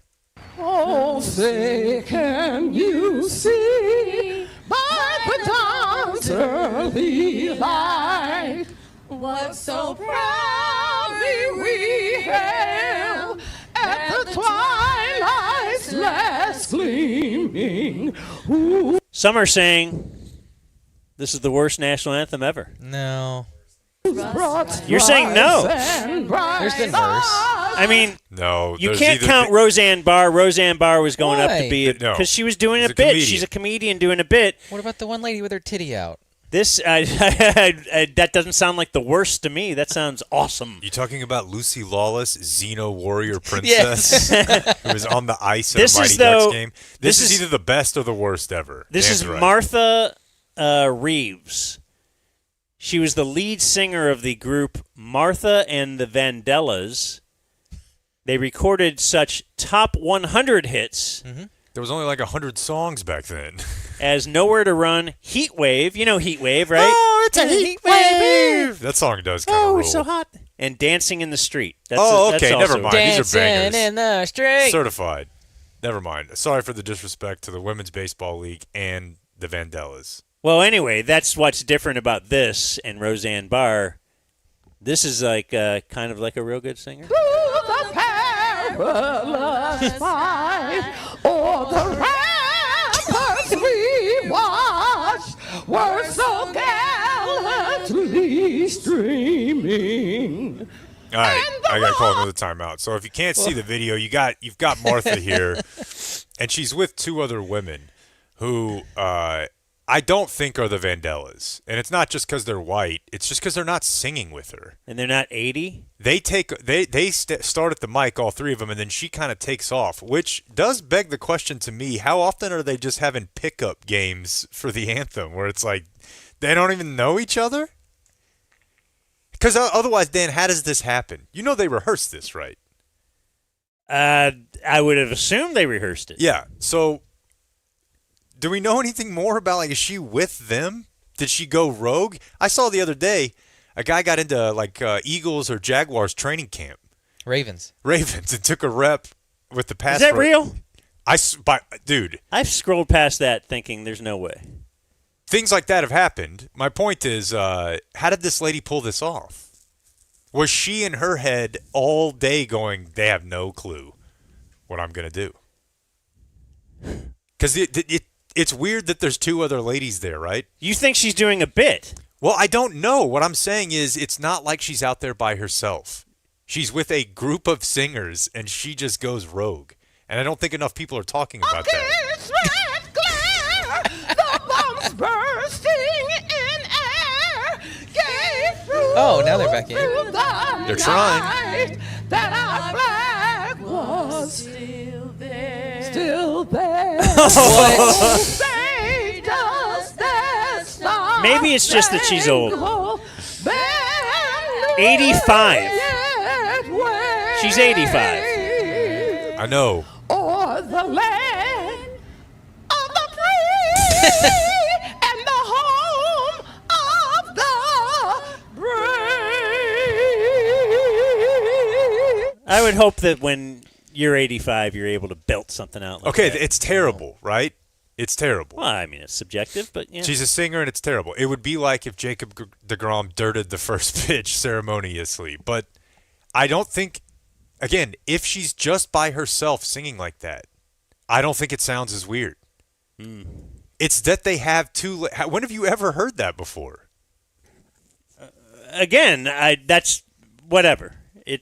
Like, imagine you saw a barbershop quartet, and one of the guys just kind of stepped forward in the middle of it and was like, exit night, like a totally different style. 4 teams in this league. They have 7-inning games. They will all be played in Springfield Oh, my God. at Robin Roberts Stadium. Think of the sinking possibilities. All of them there? They will have their inaugural season started Saturday. Excuse me. I'm seeing 30 games. they throw 85. Why baseball? Keith Stein is the co-founder. Can I ask a dumb question? He was emotional. Of course he was. And while watching the women's first official workout last Wednesday, so 3 days before the first game, wiped away tears. And good for him. Can you give me a why softball? Why do we have softball? Well, we have softball because why did we once have women could only run half marathons? Because we protect our little flowers, our delicate little angels. And so, because there's no way, I'm seriously dumb guy just thinking through this here. Was there no way to make a same size ball softer? Like, because the ball, I assume, is what changes the throwing motion. So now it's an underhand instead of an overhand. I don't know that delivery. softer is the thing. Softballs aren't actually soft, Jake. I don't know Okay, if you played softball. But I assume the idea is if it's bigger, the impact is what is that true? Yeah, Like I mean, Yeah. try throwing one. You can't throw it as fast. So that okay, but You know, I'm trying just- to ask you how you're. So they engineered the idea that we need less speed on the throw. We'll just make the ball bigger. I'm guessing. I'm just guessing because I know that. Well, just again, as a- women weren't allowed to do like if there was a Sure. 200-meter run, they could let them run 100 meters. You know, And like certainly there are biological reasons for some of this, but when you have a little girl and they know about baseball, they ask you, "Why do we have this?" right. Well, you're like, and "I that's don't what know." I mean, a lot of the girls on these teams are saying. Hey, I played baseball for my high school team, Right. but once I got to college, I had to play softball. Good for them. Monet Davis, remember her? Hell yeah. I thought she'd have 2 Cy Youngs by now. She was in the Little League Hey, World Series. Nobody was saying that she was gonna. You're such an asshole. She was in the Little League World Series, but again, once she went to college, she had to play softball. saying Now people she's didn't- in this thing. People didn't put her in the pros. No, well, someone probably put her in the pros.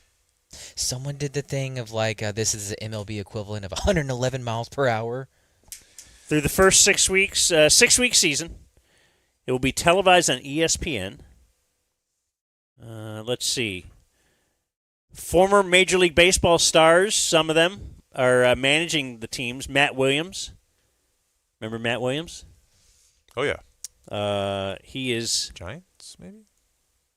yeah, Giants player. Says here he was the 2014 Manager of the Year for the Washington Nationals. I don't remember that at all. Well, they barely. they barely do either because that was his. He had 2 years. That was his first, and then he was fired. Wow, very Gabe Kapler-ish. That is crazy. Gabe Kapler, manager of the year for Dude, they- San Francisco, and then fired the next year. He got 100 on the test. They won 96 the first year, then went to 83, and they fired him. Yeah. Anyway, he's the manager for San Francisco. Eric Young, former big leaguer, is with Los Angeles. Keith Folk, the former closer, is managing Boston. So I guess they're all managing in places where they played. That kind of makes sense. They get ready there and then go to the bubble model. And then they have a lady managing New York. Rachel Henley. Her nickname is Rocky. Yeah, I knew a girl. I think probably everybody had a high school softball team with a player named Rocky on it. They also added Dave Stewart. We know Dave Stewart from the A's. 4-time 20-game winner. He's an advisor to the league. We're just throwing that in the story just so you can, hey, what about this guy? We asked him some stuff, and he's like, yeah, I don't know. 5,000-seat stadium. First game was sold out. Okay. They've sold out their original inventory of 20,000 baseball caps. Top salary, $500 per game. It's a barnstormy. The minimum is $300 per game. Well, I support them. And one of the players says, now a girl doesn't have to say there's no path for me to play baseball. We don't have to feel alone. I can look to my left, to my right, and not be the only girl. My goal is to play as long as I can and to help this league grow into something where young girls all over the world have a direction and path to play baseball for a living. We have arrived. We are here, and we are staying here. Okay. It's proclamation. Maybe bring Winston Wolfe into the conversation. Yeah. Before Game 3 before of your 30 forcing games. us to start calling it the MMLB. Should we? Do we determine? Do we get through all 30 games? Does this last the whole first year? I would say it does, and then they're going to say, listen, we can be the league while the MLB figures their S out. Ooh, Yeah. how about that? I like that. And so then the MLB will come back, and then they'll quickly die. It is kind of funny though that like the only real way to save your sports league right now is to like go to Saudi Arabia, and they're like, nah, No. we're actually good on this one. We'll wait for the next thing. You're letting them pitch? Sorry, You're we letting them hit? You hand a woman a bat. Okay. We just bought EA Sports. We're a little cash poor right now. Sorry. Cowboy stuff after the break, but I want That's a good idea. mention North Carolina. We haven't talked about this. It's not really a big talking thing, but it's Michael Lombardi has been put on leave. I think it happened the day you were gone, maybe last week. The Bill Belichick hire of Michael Lombardi. Bill Belichick hired to be the head coach of North Carolina for $10 million a year. And not only does he bring along his Jordan Hudson, who's actually named Jordan Hudson, but he brings Michael Lombardi, 67 years old, former Cleveland front office guy, just kind of bounced around the league a little bit. Always had some ties to Belichick, though. Former ringer, right? Wasn't he with Bill Simmons for a while? Musers? Yeah, I was a fan of listening to what Michael Lombardi had to say. A lot of people were. But not in North Carolina, apparently. He was the highest paid general manager in college football, $1.5 million. If you remember when he first started, like I think his opening press conference, he said North Carolina will be the 33rd NFL team because that's how awesome they'll be. Before they went 4-8, I believe. And then reading a story about him this morning on The Athletic, one thing stood out. It says, here's what we do know about Lombardi's time in Chapel Hill. Because like it was allegedly an HR issue. He's been put on leave. They're looking into it. He's done. So they don't know. They're like, I don't know. We don't really know anything. But here's what we do know about Lombardi's time in Chapel Hill. Arrogance plus incompetence is a lethal combination. That's a bar. But also, do you guys remember when Pablo Torre did that like entire thing where he found there's like those tapes? Didn't we play it? There's tapes of Jordan Hudson trying to do like a football talk show video shoot with Lombardi and Matt Patricia and Belichick. Yeah. It's super weird. They're all afraid to talk around him. You can just tell they're just suckling at the teat. Now, I'm not saying Patricia's they're not afraid a dog. But around Lombardi? Or? around Belichick. Oh. But Lombardi won't, he's just there. And I think he knows how to keep his head down. I've always heard that he was a bit of just a blowhard, but man, I'll tell you, whether we get to some of it today, throughout the week, like Dan and I have referenced this before. There's a podcast that the Texas Tech GM in basketball and football sat down and talked. And let me tell you something. And it's not because those guys are like internet posters who are like actively involved in.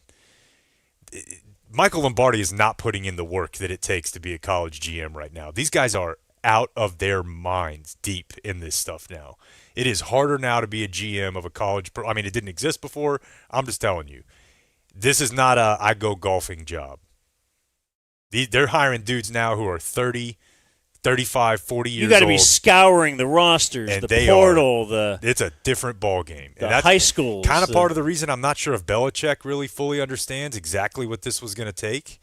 They thought, well, it's becoming more like the NFL. But he's Belichick. And he's Belichick, and I I still think it could work because he's a great coach. But like you'll want your son to what play for Belichick Belichick. should have done is called the Indian kid from North Texas, or called the kid the dude who got hired at Tech, or one of the. You know what I mean? If he's going to take his legacy style in, he needed to try to bring in something totally, but just bringing in another guy who's going to tell him this. He needed to bring in somebody that Jordan knows, basically, like a friend of Jordan Basically, Hudson's. yeah. Yeah, someone in her age bracket. Because you can do a lot of NFL, maybe some NFL personnel stuff by like, we're schmoozing. I call it. That's not that life anymore. Or just organically through film. Right. This is a different world. Dogs only apply. How would you think he makes 2027? Belichick? Yeah. He had him in the playoffs. I know, but times change. Year two, takes a little while to turn around the program. Sure, okay. Who's fired first, Shoddy or Belichick? Oh, fire the Next. James Harden. James Harden had his jersey number retired by a Houston strip club after he spent $1 million in one night. Chuck Knobloch. Chuck Knobloch once had the yips, threw a ball into the stands, and hit Keith Olbermann's mom in the face. Do you like sports, entertainment, and obsessively noting the minor transgressions of famous people? You'd be at home with The Dumb Zone. Gary's trying to find you something from his limited inventory. Fair Lease is focused on finding the vehicle that's right for you. Already know what you want? Great. If not, tell us what's important. Technology, safety, fuel economy, and we'll provide unbiased guidance on today's best lease vehicles. So it's up to you. Go to the dealership and buy for 40 or 50% more. I'm sure Gary will get you a deal. Or reach out to us. We'll do all the work and get the lowest haggle-free price. Experience the Fair Lease difference today. At Flooring Direct, we have meet or beat pricing. No need to shop around. You're already getting the best pricing from us. Rick Renner from the DFW's most highly rated flooring company, Flooring Direct. Whether it be carpet, LVP, SBC, tile, laminate, hardwoods, or granite countertops, we have a price matching guarantee. And many styles we have in stock in town, and we can install yesterday. Well, maybe not yesterday. How about tomorrow? Book today. Our pros are the nicest. We've got the best prices at Flooring Direct. This is the best time to get your pool cleaned. It's spring. Everybody's getting ready to jump in the pool. I'm sure you guys did some of that this weekend. I've only had one cleaning done, so this is all I can speak to. But I will tell you that no BS, my wife came home and said, this is the cleanest our pool has ever been. And we had a guy, and it's about the same price. I thought he was doing an okay job, but I don't know him at all. I mean, whatever, it's just a guy. I'm sure he's a fine guy, but whatever you guys did, it definitely was noticeable, like very noticeable. Well, I heard there was problems with your filter you didn't even know about. We might have had a little bit of a Dan previous roofing company or whatever, because they had left some stuff that was a real problem. No, they were just kind of ignoring. No, I saw your guy noticed it. I was at Jake's house too. Out of the spigot or whatever, shooting stuff back out into my pool. Yeah, it was shooting like the leaves back into the pool. Yep. So I was like, wait, we just vacuumed this out, and now it shoots it right back in. So it was like, obviously there was a hole in the system, but he took care of it. Your old guy did not notice that, and these guys noticed it right away. Same thing. Shout out Thomas. My wife usually does the cleaning and stuff, and she. Our other pool company, our old one, because we now signed up with Puddle Pools, puddlepools.com/dumbzone. Dumbzone. Okay, my bad. That's all good. I think I erroneously said that earlier then. That's way better. Puddlepools.com/dumbzone. Are you having to resort to drinking extreme energy drinks all day just to get by? Are you dealing with brain fog throughout the day? Are you putting on unwanted weight? Feel like you're in a rut? Want more out of life? And need a reset to start making healthy decisions? Having a little trouble in the bedroom? Things not exactly looking up? Having some trouble getting the bishop to move more than one space at a time?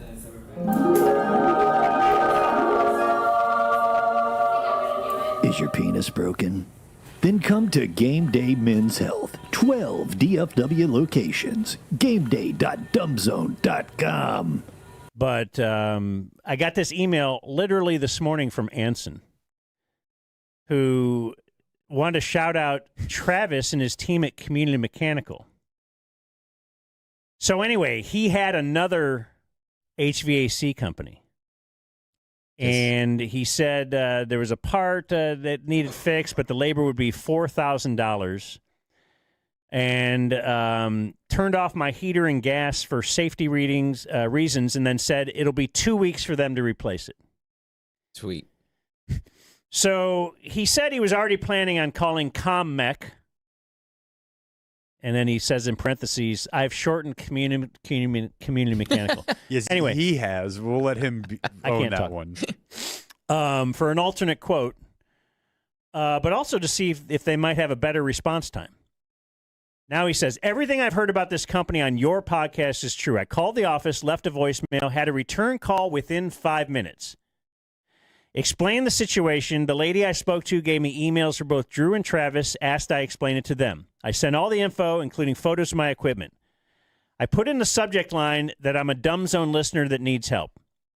They call me 9 minutes later. They gave a ballpark estimate over the phone. It was a quarter of the price the other company quoted me. They sent one of their technicians to the supply store a couple hours later to get the parts.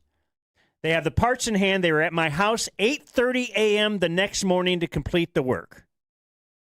And really, he goes on, there's a lot longer thing where they also discovered like a gas leak that was in his, because his wife had smelled. Anyway, he says they're the real deal. They have a customer for life. You have my permission to use my name, all that kind of stuff. But we've gotten tons of these, though. Feels good. Yeah. Just to know that people are they're saving people from the cold, from getting ripped off, and they're our boys. Yeah, I'm proud of it's, them. CommunityDFW.com and the number that you can call or text. Tell us about Try It real quick. Why did they come out to your place? So Jeremy came. So of course I listened to the Dumb Zone, and I sent him a text message and said, "Hey, I bought a house, and I would like y'all to come and try to fix. I think it's off the tracks. There's an issue." And they came out and actually quoted out a new door, and it was a lot less expensive than I thought it was going to be. I was like, "Oh, okay, that's incredible." I ended up with a really beautiful door, and it's insulated. So the custom garage that I'm putting in will actually be protected. And we got the new motor and everything. It connects to the Wi-Fi. It's incredible. And it was a lot less expensive than I thought it was going to be. And I've actually referred them, because of what I do for a living, to several of our clients that when they are buying a house and they bought a house, they were like, "Oh, this garage is just trash." And I was like, something that will pay for itself many, many times over is a brand new garage door and a new motor. It hooks up to the Wi-Fi. So if you leave the house, you can close it. And I'm so glad that we did it. It's incredible. So that's my little piece there. So thank you, Trident. Y'all did an incredible job. Is somebody in there? Sir, can you hear me? Yeah, I hear you. Sir. I don't know if I'm okay. Can you get out for me? I'm hurting. Let me get my phone. I gotta call somebody. All right. Yeah, we're calling Elliot. Before you call the insurance company, call Frankel first. Frankel and Frankel. Call 214 or 817 all threes. We met Robert. This is, listeners to this show know that I claim to have really had the idea for most modern tech, not credited for it, but when he explained the concept of the business to me, I'm like, man, I've been waiting for this my whole life. We would usually go to New Mexico once a year, maybe sometimes twice a year, maybe we'd skip a year, but it's not enough to really get the feel for it. It's enough to be fine, but you're like, God, if I could just do this at home occasionally, like you could get so much more enjoyment out of it so that you're not paying for lessons when you go to the mountain, which are insane once you get there price-wise. Yeah. And you're not wasting your rental time, and you're not falling down the mountain for like one of your $300 a lift ticket days. Like exactly. It's just, it's a actual need that ends up saving you money and headache on the other end of it. Like I've caught the bad end of this my whole life. And so the fact that it when you mentioned it, I'm like, man, this is really, really smart. Yeah. I mean, it's surprising that, hadn't been done yet because it's definitely, there's a huge demand. I mean, we have, in the peak season, we have wait lists. Like you said, for children or just beginner adults, like if you're going to the mountain, it's cold, windy, you got all this gear on and everything, then you're trying to learn to ski or, you got your parents yelling at you. And so it's just, it makes it so much easier for the kids. I get parents sending me videos all the time of their kids that did a lesson with us, and they're like doing great, going down the bunny hill on their own. And if you have, once we get kids a little older, they're a little more, athletic. I've had 8-year-olds, 10-year-olds that have never skied. They'll come and do like a few private lessons, and they're out doing green trails right away. So it's really, it really works. It's really cool. So it's been fun. And we're looking to expand that as well, opening in Houston and opening on, Fort Worth as well, side of the DFW. So, because there's just, why not learn here indoors, comfortable, before taking your children to the mountain? The Dumb Zone. I'm gonna start following the ruse. But this isn't you, Cartman. Yeah, where's the Eric Cartman we know? The Eric Cartman we know breaks the rules, and he gets away with it. Just like his hero. Come on, who's your hero, Cartman? Tom Brady. Right, and what does Tom Brady do after breaking the rules? Deny and subvert. Yeah, what would Tom Brady say if he got caught shoplifting? Everybody shoplifts, why are you coming down on me? Yeah! You're Tom Brady, Cartman. And that new principal in there is the football commissioner trying to dictate his punishment to you. And what happens when an invulnerable cheater comes up against an elitist corporate dictator? Perfect storm of hypocrisy that everyone in the country has to deal with for months on end. Yeah! You're right, guys. I'm gonna Tom Brady this thing. Yeah! I'm gonna say, you're not giving me 4 days of detention. You're only giving me 1. Yeah! No, to hell with that. You're giving me no days detention. And then I'm gonna go home and my hot wife, who's not even that hot and kinda looks like a dude. Yeah!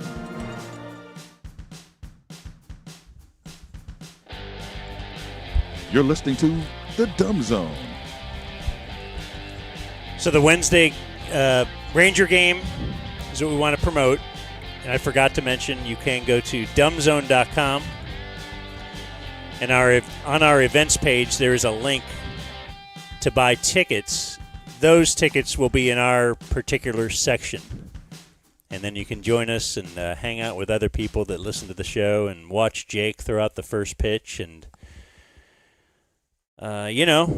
stay for all night. The first time we did this was 2 years ago. We had nearly a no-hitter against the Rangers. Did you and intern Henry wear the same shirt intentionally? No. With intentionality? I just noticed I that. tend to wear mine when we're not at the studio, one or the other. They're both wearing their Game Day Men's Health shirts. And he's gonna wearing the say same anything about hat it. as me, so he's just he's not sure who he wants to emulate today. He's got a little electric violin he's playing over there. No, last year on Dumb Zone Ballpark Day, there was a assassination. Not at the game, but I was standing with my friend Sarah. Oh, that was Heppola. Charlie Kirk Day. That's right. I got my phone out. I'm like, did you just see this? I didn't know how to discuss it with my girls. Right. when I got home. Tell us about Braintopia, and then Braintopia, we'll get big into for my Cowboys girl. camp. Braintopia is neurofeedback. It is it's about feeling good. It's about lasting health benefits. I started taking my daughter there because she is autistic. She's got a couple of other, behavioral type things, anxiety, and Braintopia. They'll give you a brain map, which if you're a Dumb Zone listener is 25% off, and then they come up with a treatment plan. And this is something that your CEOs, your executives, your pro athletes have been doing for a long time. The treatments are you sit there and watch TV for half an hour. And now they have it, for kids. So for ADHD, they do it for PTSD, for vets. If you have sleep issues, addiction, braintopiacenters.com. It's the future. I believe in it. And I've heard from a ton of listeners that have gotten their kids involved in this. So check it out. Let me before I Cowboy stuff, can I just play you this from Browns training camp? Yeah. Are things going well? Somebody asked Deshaun Watson, would you be open to signing a new contract with the Browns after the season? Yeah. Oh, for sure. I mean, I think when I first got here, there was a lot of stuff going on, as the world knows. But I don't have no bad feeling towards Cleveland. I love Cleveland. Oh, okay. Me and my wife, we got our house on the east side, so we're here all the time. Well, we're very worried about this. Well, what are we doing here? Are we just trying to make me mad? Are we trying to make all Browns fans mad? Like, why are we even asking him this? We're in a broken. You know what? It makes me sad. He's in a battle, a QB battle with Shedeur Sanders, and there's not sure who's going to win it. Does that tell you how far Deshaun Watson has fallen? I didn't think Watson was going to play again. No. I hope that he wouldn't, but I'll bet you the Browns hope that he wouldn't too, because they might have got some insurance relief on paying that contract. No, that's not what's going to happen. What? He's going to ball out. And they're going to be put in a situation where they're like, mother, what do we do? Be kidding me. What do we do? I promise you he's going to have a good year, because that'll just be that would be sometimes fun. Being the most Browns thing ever can provide you with a little bit of fun time briefly. And that's probably what will happen. Yeah, what if he's like pretty good? He gets better as the year goes on. You're like, community's starting maybe he's back behind here. him. Redemption story. Get the daughters up there to talk about how it's all okay. Man, that's crazy. And it just bums me out because it means that somehow along the way we have a bad process for training quarterbacks. Because we're so desperate that this dude has to be like, yeah, I guess I'd be open to the Browns paying me more money. That's the leverage he somehow still has, which is insane. Oh, while we're here, yeah. Speaking of the Browns, this was for Today in History. It's one of the things I gave Clayton. But let's do a little Today in History early so you can just remember this day. 7 years ago, I believe. This is the Jumbotron at Jacobs Field, or whatever they call it now. Oh, yes. Baker Mayfield shotgun to beer, wearing a Francisco Lindor jersey. What could have been. The crowd's going nuts. Yeah, if only he had gone on the road and beaten a rival in a playoff game. He's got a Blake mustache. Then they would have brought it back. All right, anyway. Speaking of Blake, I thought you were going to play this. Can I play Matthew Berry? Yeah.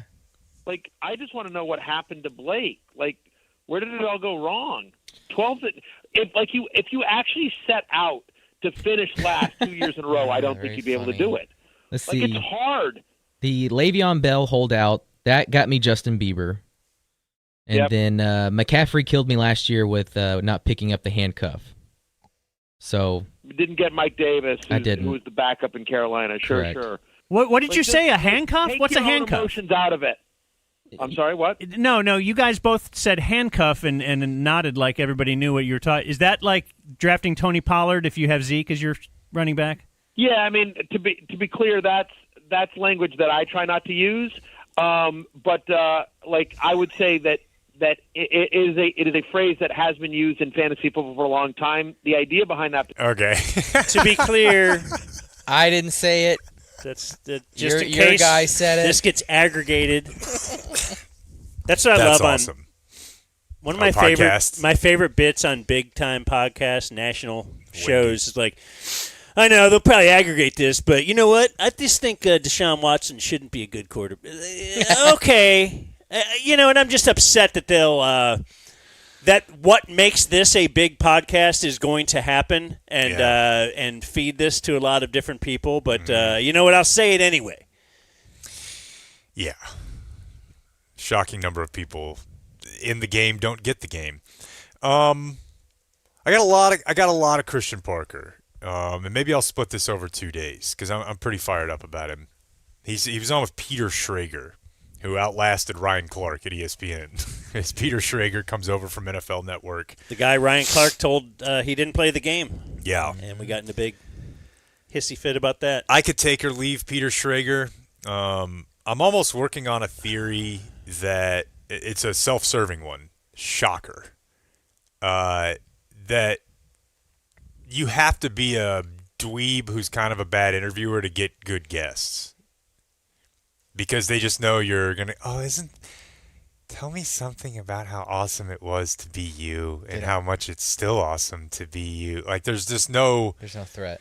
And it's not even a threat. I just would love somebody to have a conversation with the guy, and maybe they don't want that. Maybe they just want, to be talked about how great you are. But he is very young. Not as young as me when I got a coordinator job, Kimo Sabe.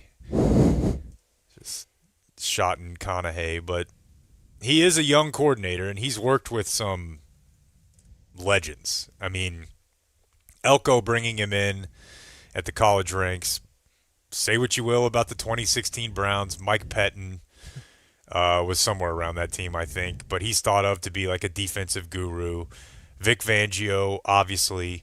Sean Payton stamped him in Denver.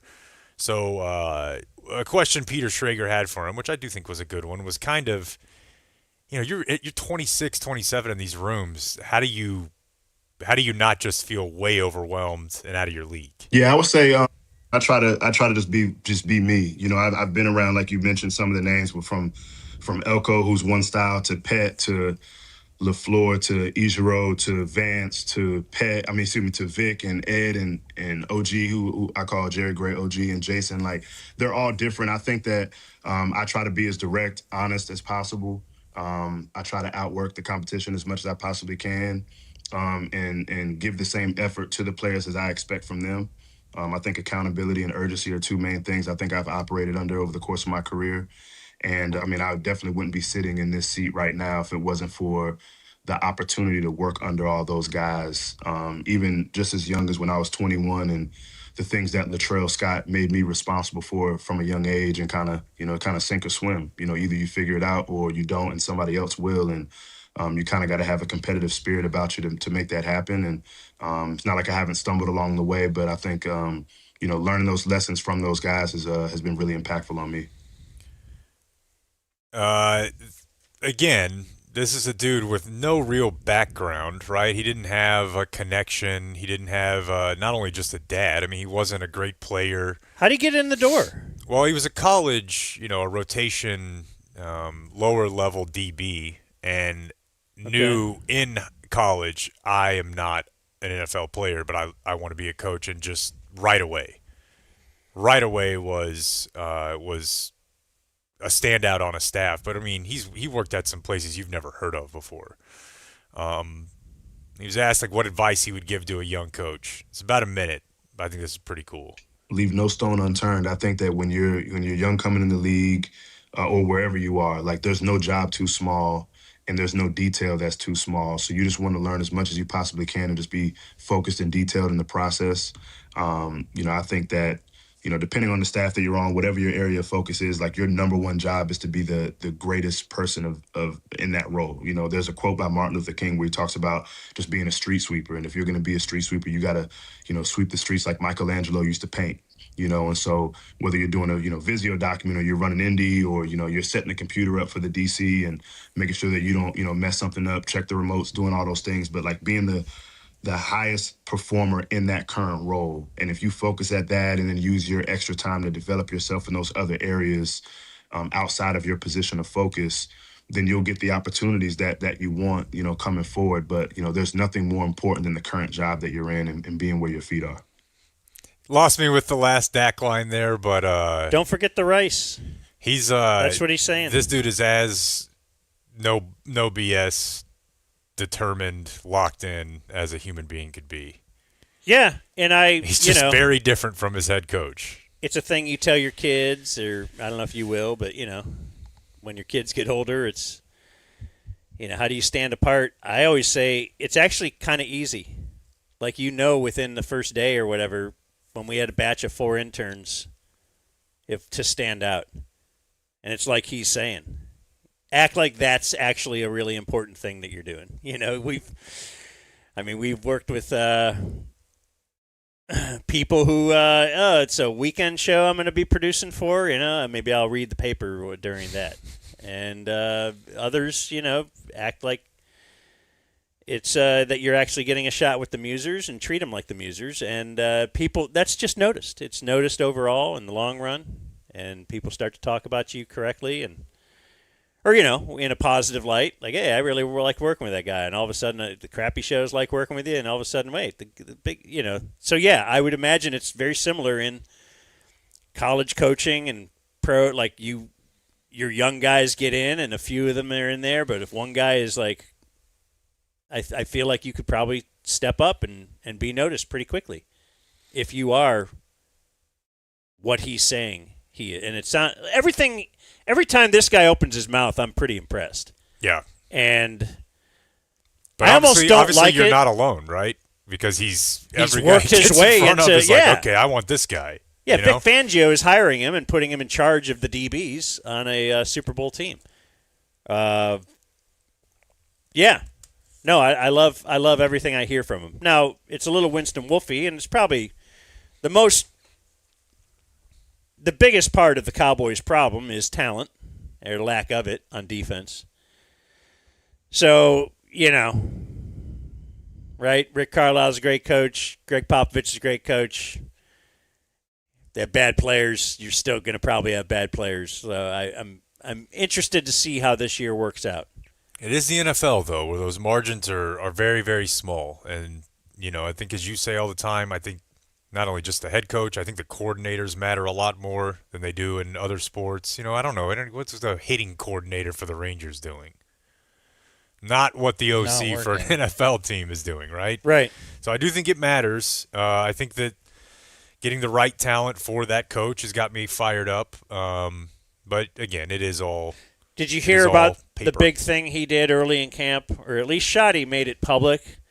When I first heard it, I was like, oh, okay, I bet this kind of stuff happens all the time and nobody makes this stuff public, but it's still interesting. Did you hear that Christian Parker pretended his radio went out, so Overshone had to call the defense without his help? And apparently he said it was scripted to him, but Overshone didn't know it was coming. I like it. But he did it on purpose just to see how is this handled. And he passed with flying colors, got into the call we wanted to be in anyway. So that's just something he's doing, I guess, with, the green dot is it's the big thing, right? We're all talking green dot now. Whoever gets that radio headset. I think it's assumed it's going to be Caleb Downs, and we're just trying it on a bunch of people just so it can kind of look like Caleb Downs won it. Yeah. But that's just my opinion. I think it'll be Caleb Downs. I don't think there's a doubt that it'll be Caleb Downs. If for no other reason than, because we're talking about communication, Coach. I was listening to something on the drive down. It's that time of year, dude. I was like, when you sent me baseball pod yesterday, I was like, all right, there's going to be a lockout. I'm going to work this in. But I am just swimming like I ran a plane into the towers and got my virgins in football preview content right Dude, now. Isn't it great? We're getting Wash ready it over me. Are you getting ready for fantasy draft? I'll listen to this effing AFC East preview down to the Jets, and I'll go right through this bitch. Gino, it's interesting. But I heard a big conceptual talk on a different show I listened to. And, why would a linebacker be calling your defense in 2026? That makes no sense. The passing game is what dictates, everything now. Linebackers come off the field more, right? It should be your safety. If your safety's not making your calls, they should be. And this What do you think? What is it league-wide, do you think? It's mostly linebacker. It's your Is it Mike still? because the defense is set by the Mike linebacker. That's why the offense is coming up and identifying, and they're setting to that. That's to me antiquated. The safety, sometimes a nickel like box corner, not box corner, but a slot corner who's playing close to the formation. That guy is in charge. That guy's marrying the coverage to the line now in the way that the linebacker's used to. And so to me, this is where things are headed. Very fortuitously, the Cowboys seem to be on accidentally the cutting edge of something pretty cool here. But this is the way it's going. And I think in a handful of years, you won't have two linebackers on the field. You'll have something in between where you've got a 5-1-5 or something where these guys are not, I don't know. The linebackers are hybrid guys. All of them, basically. Yeah, so maybe you still make that number a different number. But the point is, nobody's running a 4-3. So if you take a linebacker off the field, why would you have one of the two that are left out there? They're rotating a lot. It doesn't make any sense. Is it like NBA centers? Yes, linebackers it kind of is. are old. Yeah, you could. There's a role, but it's not. Hey, we got to find this guy and have him out there. I think it'll probably all the safeties will be the ones making the calls in 5 years. It's cool. It also doesn't matter. Well, It doesn't matter. This is just a training camp bingo of like, oh, green dot. Let's pretend that matters. Well, I was talking to you guys about this before this started, and it was because I started listening to people who break down the Fangio defense. And that's why it's an interesting talking point, because those are really the only defenses in the league where there's not a linebacker wearing it, to my knowledge. And it's because it's so complicated. The linebackers do not understand the coverages well enough to call them. The DBs do. But however your defense gets the call, I don't think that matters. I think it's cool that maybe a rookie gets it because he knows the defense and people respect him, but I don't think it's as big of a deal as people make it out to be. I think it's more interesting than that he's a safety instead of a linebacker, and that whether it's true or not, they blamed all their stuff last year on communication. So it's going to be a story. You know? Yeah, that's funny because in a Machota article, he's just talking about Christian Parker. He talks about Dak. Dak said about the defense, they're like, what have you noticed about the defense? A defense that's communicating. Yeah. So we're going to hear. Everybody got their marching orders. We are going to hear a lot about that. What if? Never mind. Go ahead.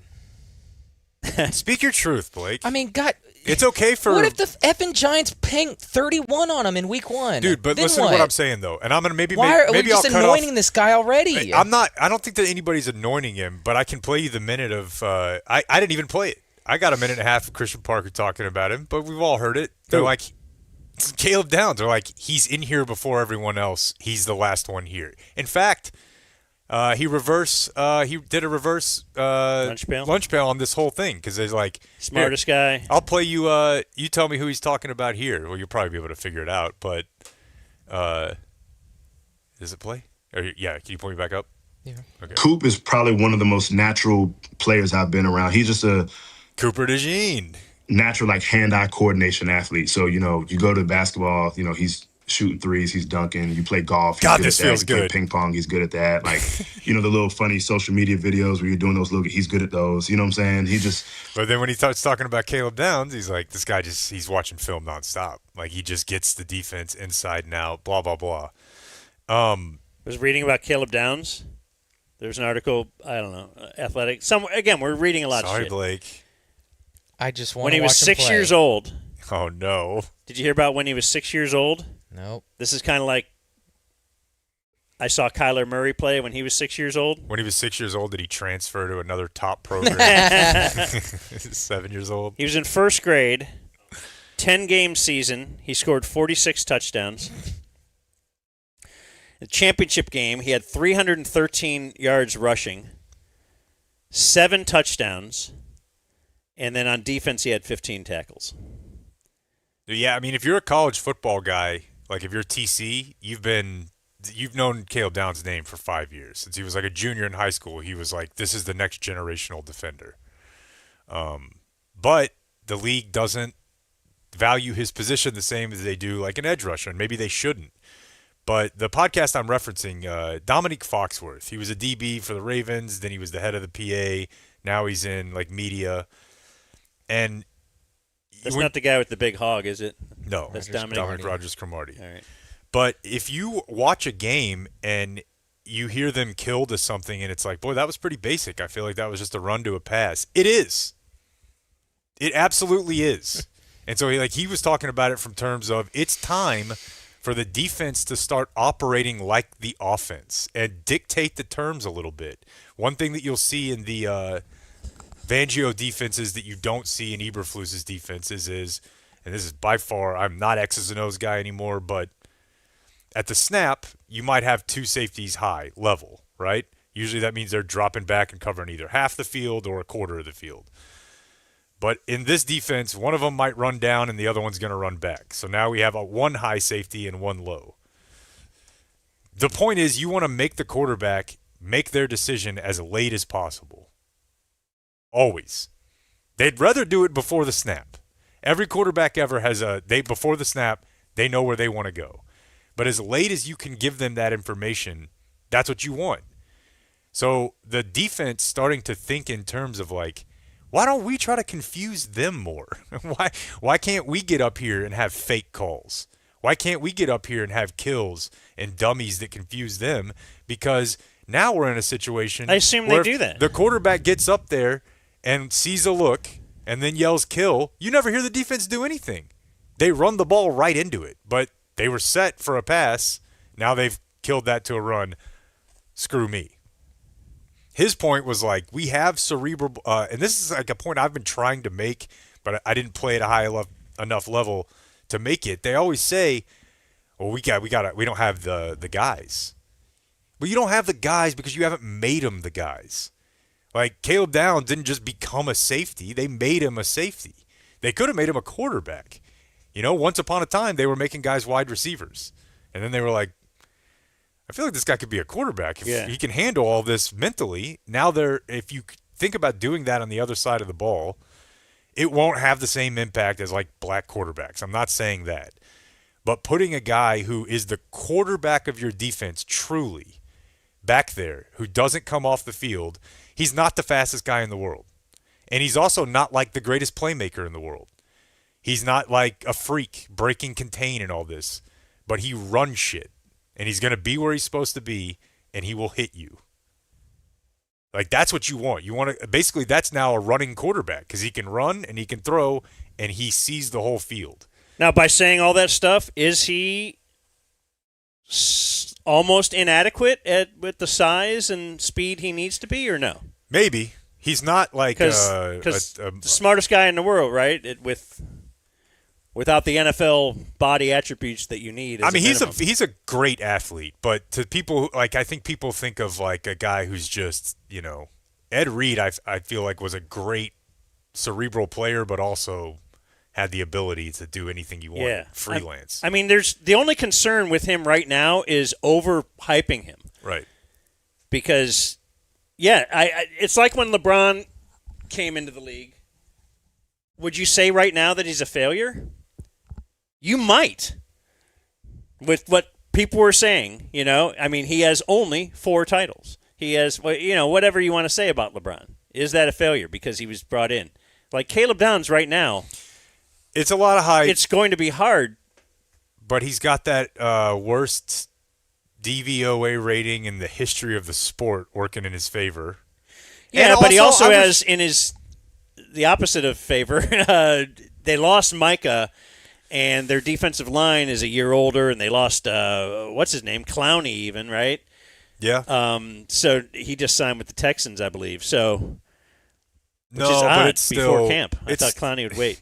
It's still, Houston's not going to make him do anything. It's still nowhere to go but up.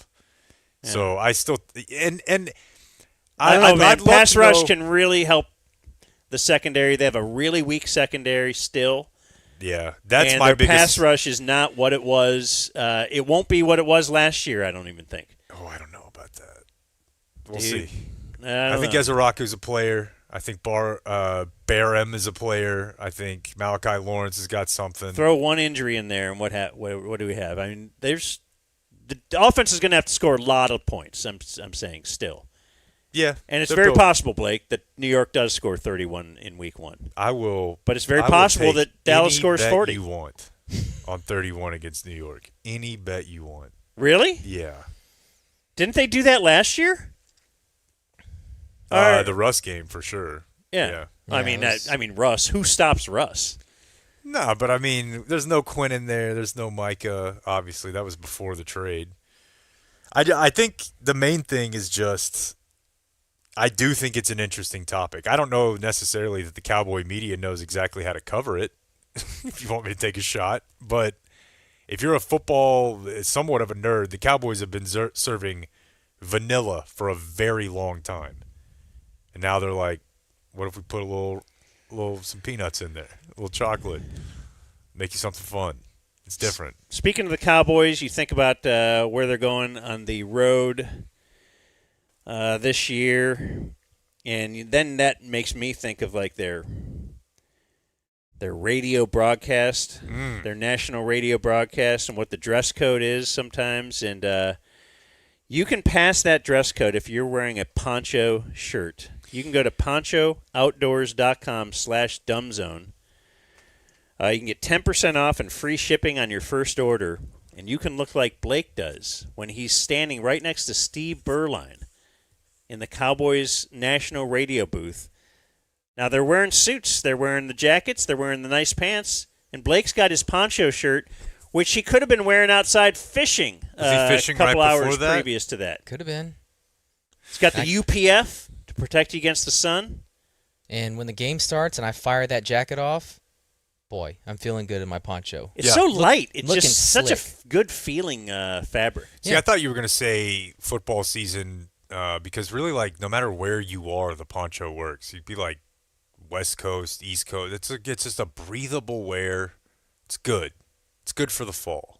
ponchooutdoors.com/dumbzone. Get you $10 off and free shipping. Do it. Let's get Burnline in a poncho this year. Let's just get more Burline. Here's Jay with the Dumb Zone News. Trying to get him out at camp. Doesn't he live? Was he Phoenix? Orange County. Well, the big news here in the state of Texas, folks, is you're going to jail forever if you have THC. Oh no. Yeah. The new law is Delta 8, which is something that they've been selling at the convenience stores and vape shops. It's very popular. It's in what's a lot of the gummies. It has been banned, as well as Delta 10, THCP, which is like a flower. Are all these things actual marijuana, or are they synthetic somehow? For the purposes of all this, synthetic is gone. None of this is synthetic. Okay, so Delta 8 is real? Yeah, it's real. It's You grow it. hemp-derived THC. Yeah. Plants over pills. That other stuff is in the past. Okay, that's years ago. Yeah. So everything, because Delta 8 makes it sounds fake. Yeah, it's Why is it not. called that? Because that's... Just call it herb. Call it Mary Jane. Delta, I'm positive, is some form of thing that would never understand, right? Like what that means. But Delta 9... That's fake, right? Is legal. And that, I believe, Is legal. is what is in Early Bird CBD. Oh, nice. Now, at the end of the day, this has kind of been a weird workaround for some time, right? Like, pot's not legal in Texas, but you could go buy stuff that certainly made you feel pretty similar to the stuff that I had purchased before it was legal. So it was always kind of a weird, and if you remember, there was like, it all had to relate to the Farm Bill, and they got hemp in there, and there was like, little crevices in the law, but they're tightening it up. Where people love farmers. And you can still get the drinks. Huh. Now, is that because I heard it's like one of the politicians, like his wife is an investor in the drink company, so like. Yeah, I've heard that about Dan Patrick. There's Oh, that's also it. just the giant amount of lobbying that the liquor companies. 'Cause liquor companies they own got the in. drink. Initially, it was like they're going to freak out over this. Then they're like, What if we buy that? Hop in here a little bit. They buy the little drink company. Yeah, so THC is a felony in Texas. That seems high. Penalties ranging from 180 days to 2 years in jail. And you know who walks free? Ethan Couch. Ethan Couch. It's Dylan something. Klebold? No. But he only killed 3 people, Ethan Couch.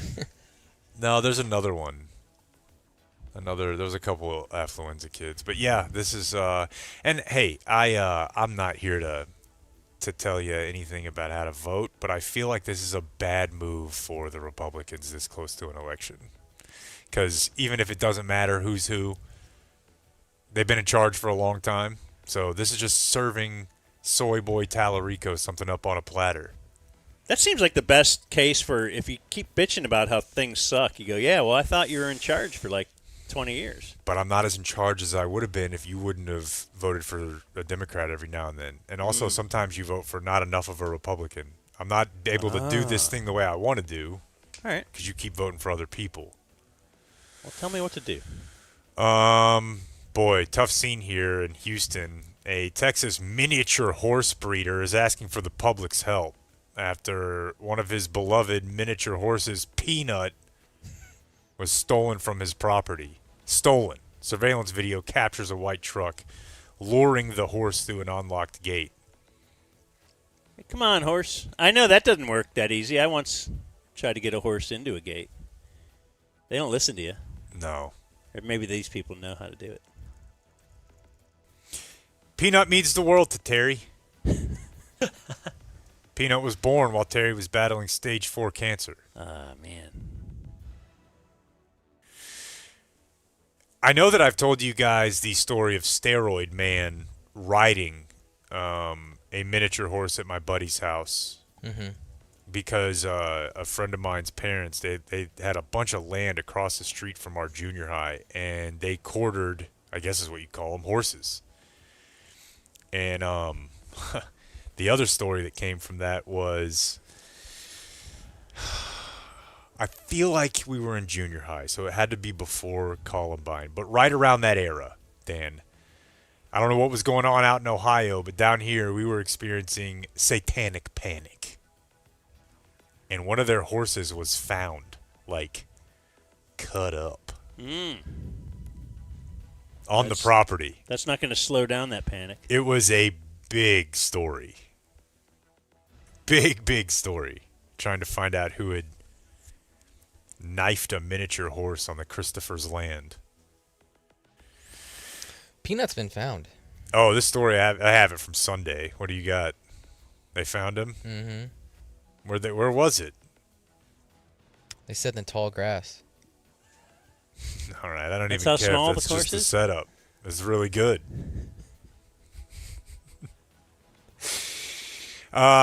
Texas man, boy, that's a hard 25, was arrested facing second-degree felony charges. This is it's a theft charge between $150,000 and $300,000. It's for hot checks, and with that $300,000, he purchased 77 head of cattle out in Buffalo, which is an area I passed by this weekend. The sign always makes me laugh because it's for 2 cities. One's called Buffalo, the other's called Jewett. South and, 45. Leon County.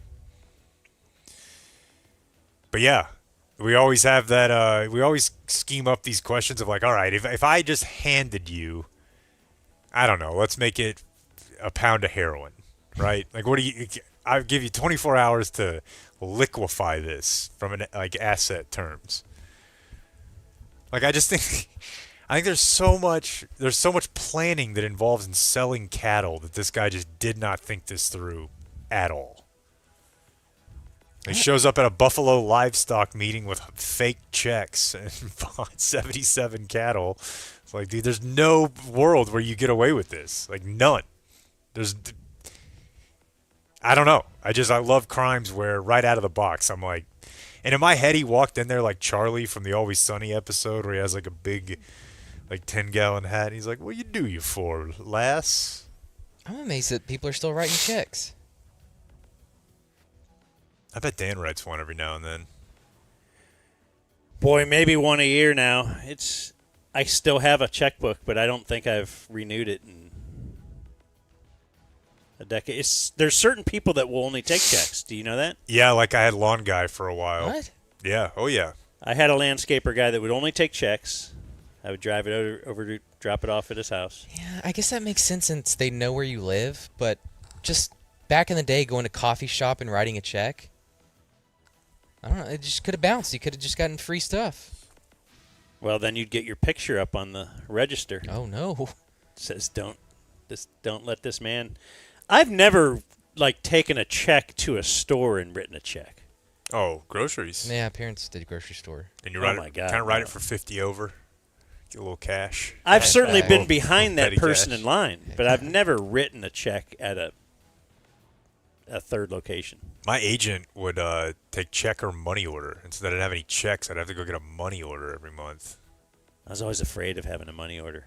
Oh, I lived this on- is just like cash. I was money order If you guy lose it, for it's my gone. mom's business for oh, what? Yeah, running money orders.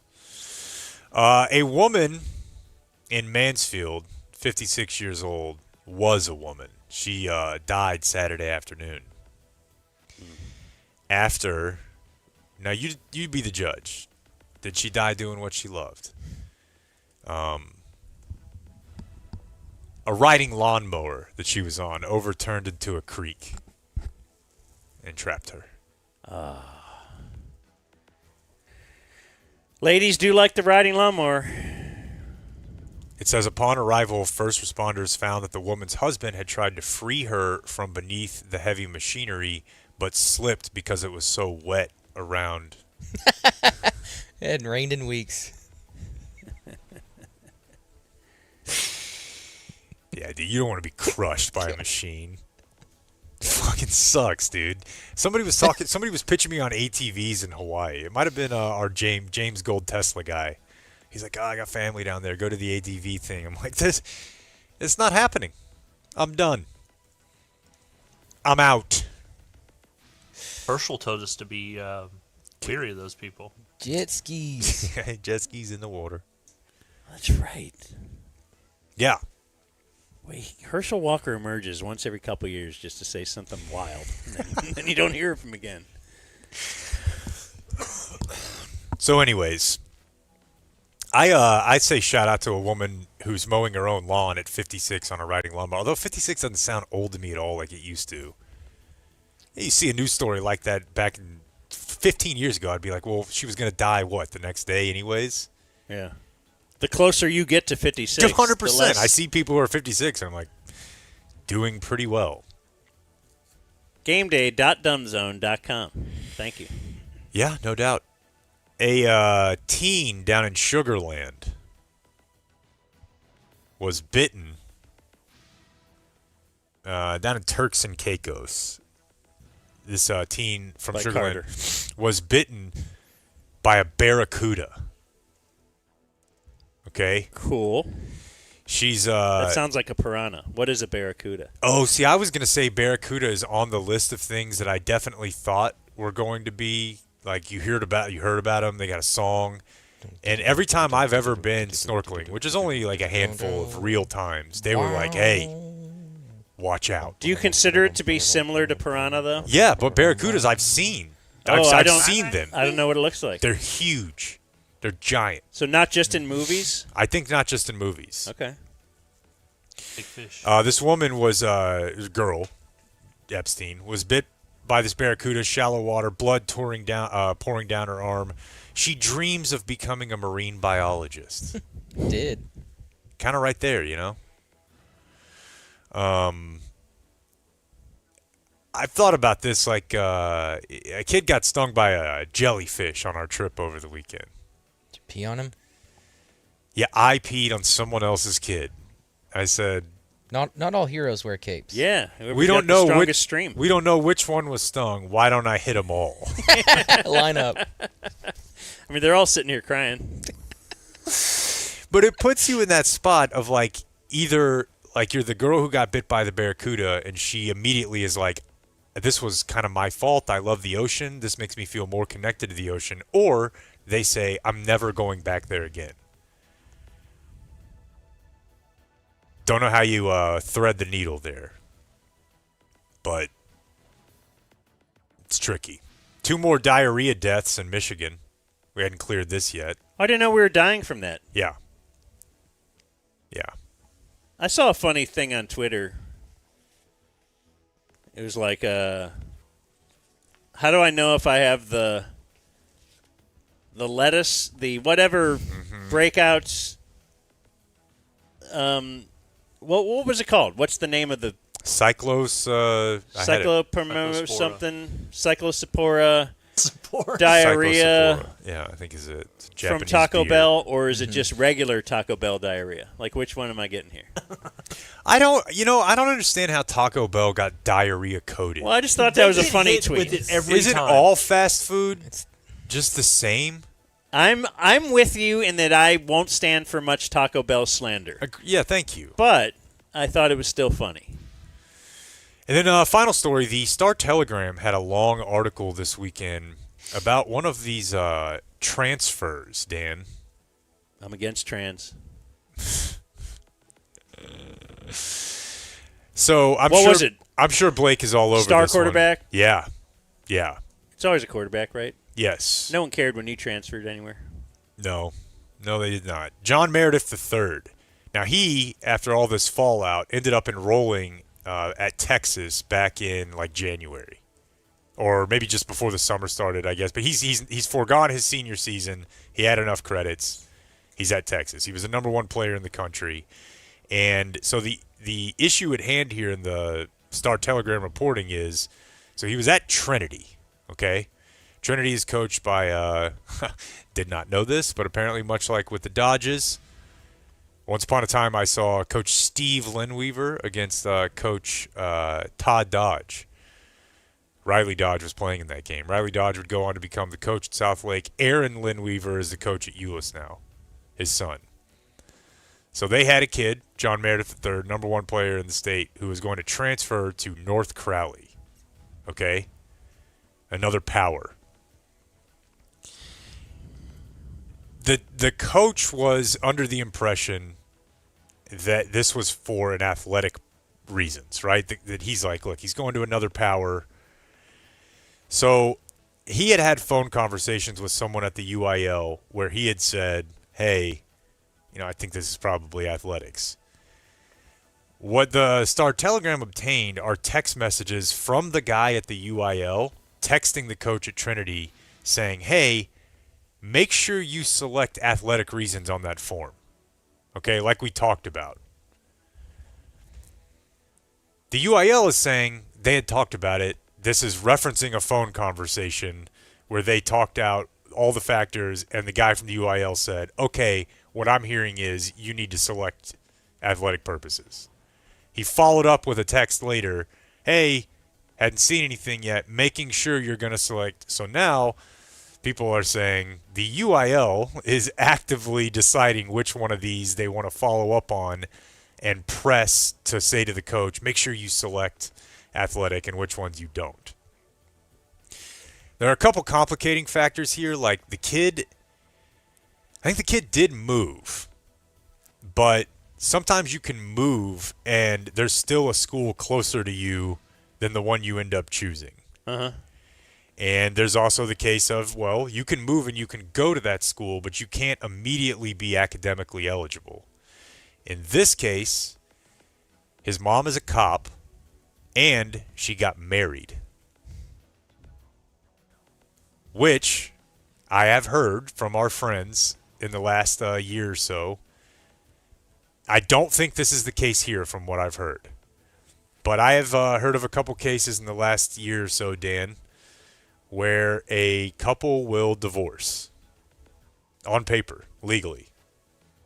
Oh, yeah. And go get another residence. Yeah. And the mom or the dad will literally live there so that they can prove it in case they ever stop by. So that their son can But they're still start. married.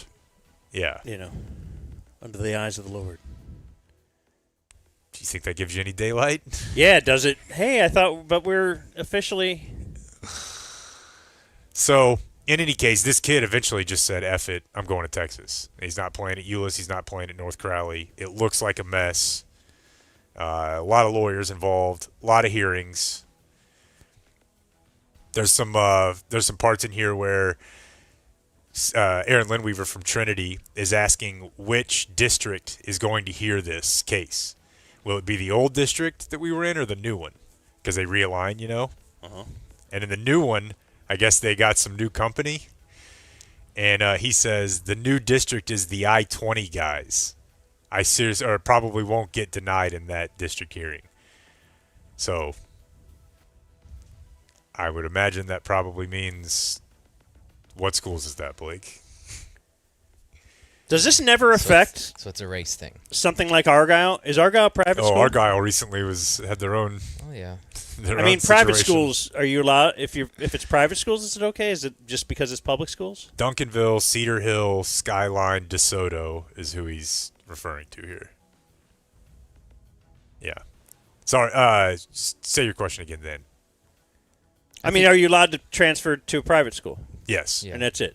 No questions, no whatever. Yeah, you can do that anytime you want. Like when my brother was a senior in high school, there was a high school in Dallas that was offering for him to come play a fifth year. Like, and live there. You can do whatever you want. But, okay, he also had not Clemson, Tulane offer. Yeah.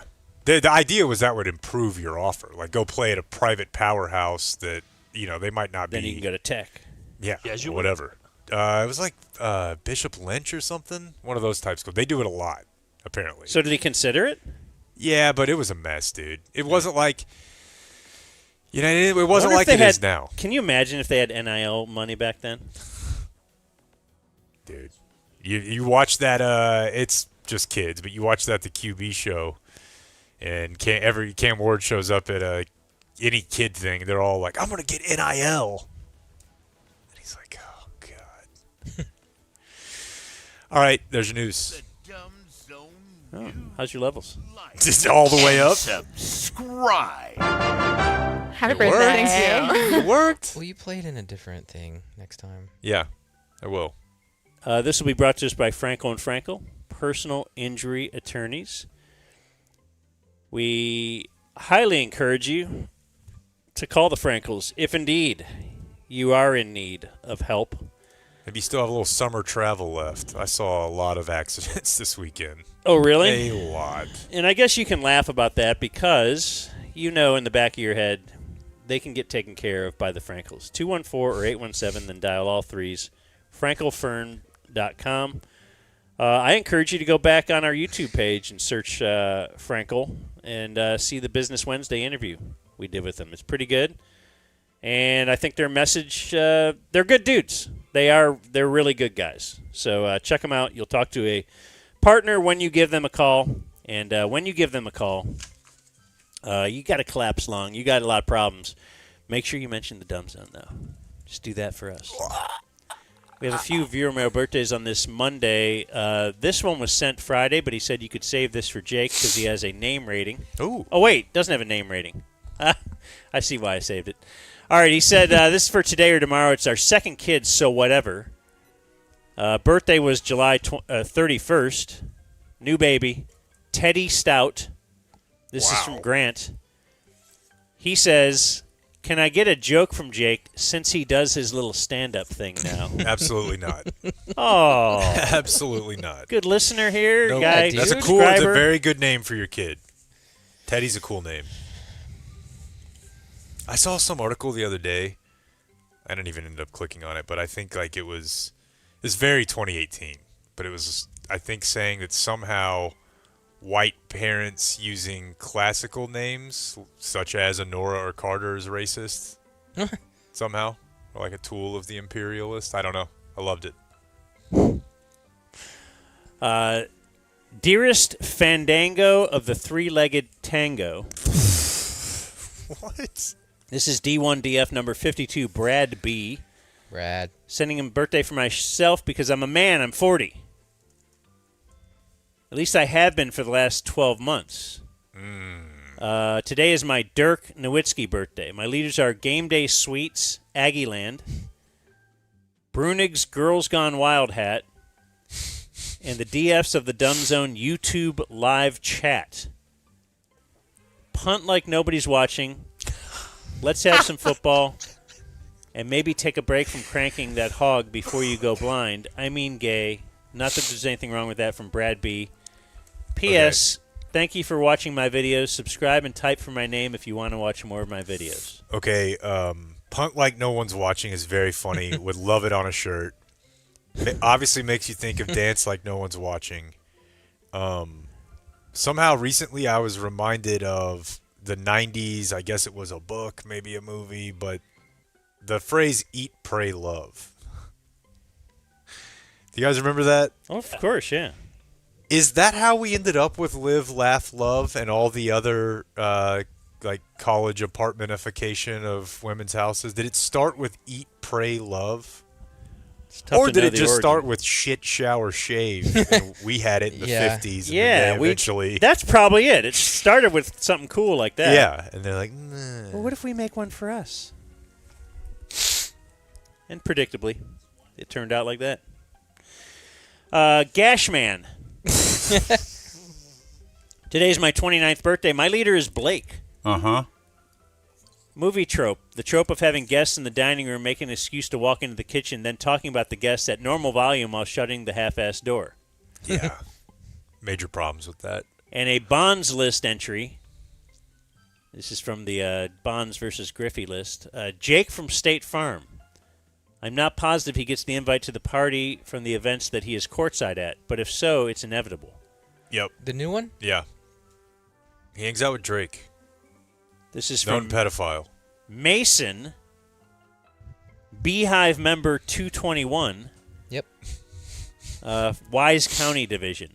Mm-hmm.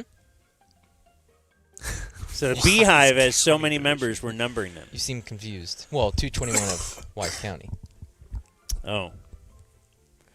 And Dear Daddy of the Radio Dials, with a name like mine, I've got to have a porn name Papa as well. So I'd like to wish my dad, Ron Silvers, a very happy 70th birthday. Thanks from Alexa. We going to review any of her audio? What do you mean? I sent it to you guys Look over at me. the I told We you have I did. Alexa audio? Yeah. They do. Oh. Oh, that piece of... I didn't know what you were sending us. I don't hear it Okay. either. Did she say a bad word If and we we'd didn't like to know have it? a formal review, we can, but I don't. We can do it tomorrow. All right. Qualis Roofing presents On This Day in History. All right, Jake's you want to know gone, how... Jake's gone from a show and he just want to shits on it. I was sent a piece of audio by I think a listener sending in feedback is valuable. Oh, this is what you do when I'm not here? Worth my time. What was the... I don't even remember. Play it tomorrow. I didn't She get, just she we did her had to best. get Mike Soroy in here to She check may it have out, done her though. best Soroy impression. I don't think so, but Oh, okay. I'm not the counsel. I mean, I've heard Yeah, that, that has to be a- different things fly in Oklahoma. We have to hide... we have to hide that in a subscriber show. That's what I was thinking. So this is how... Happy birthday, Ron. Qualis Roofing wants to prove... You already know Qualis Roofing's the best. Oh, yeah. The OG of advertisers. They started it all. They put on a roof at my house, Blake's No house. us without them.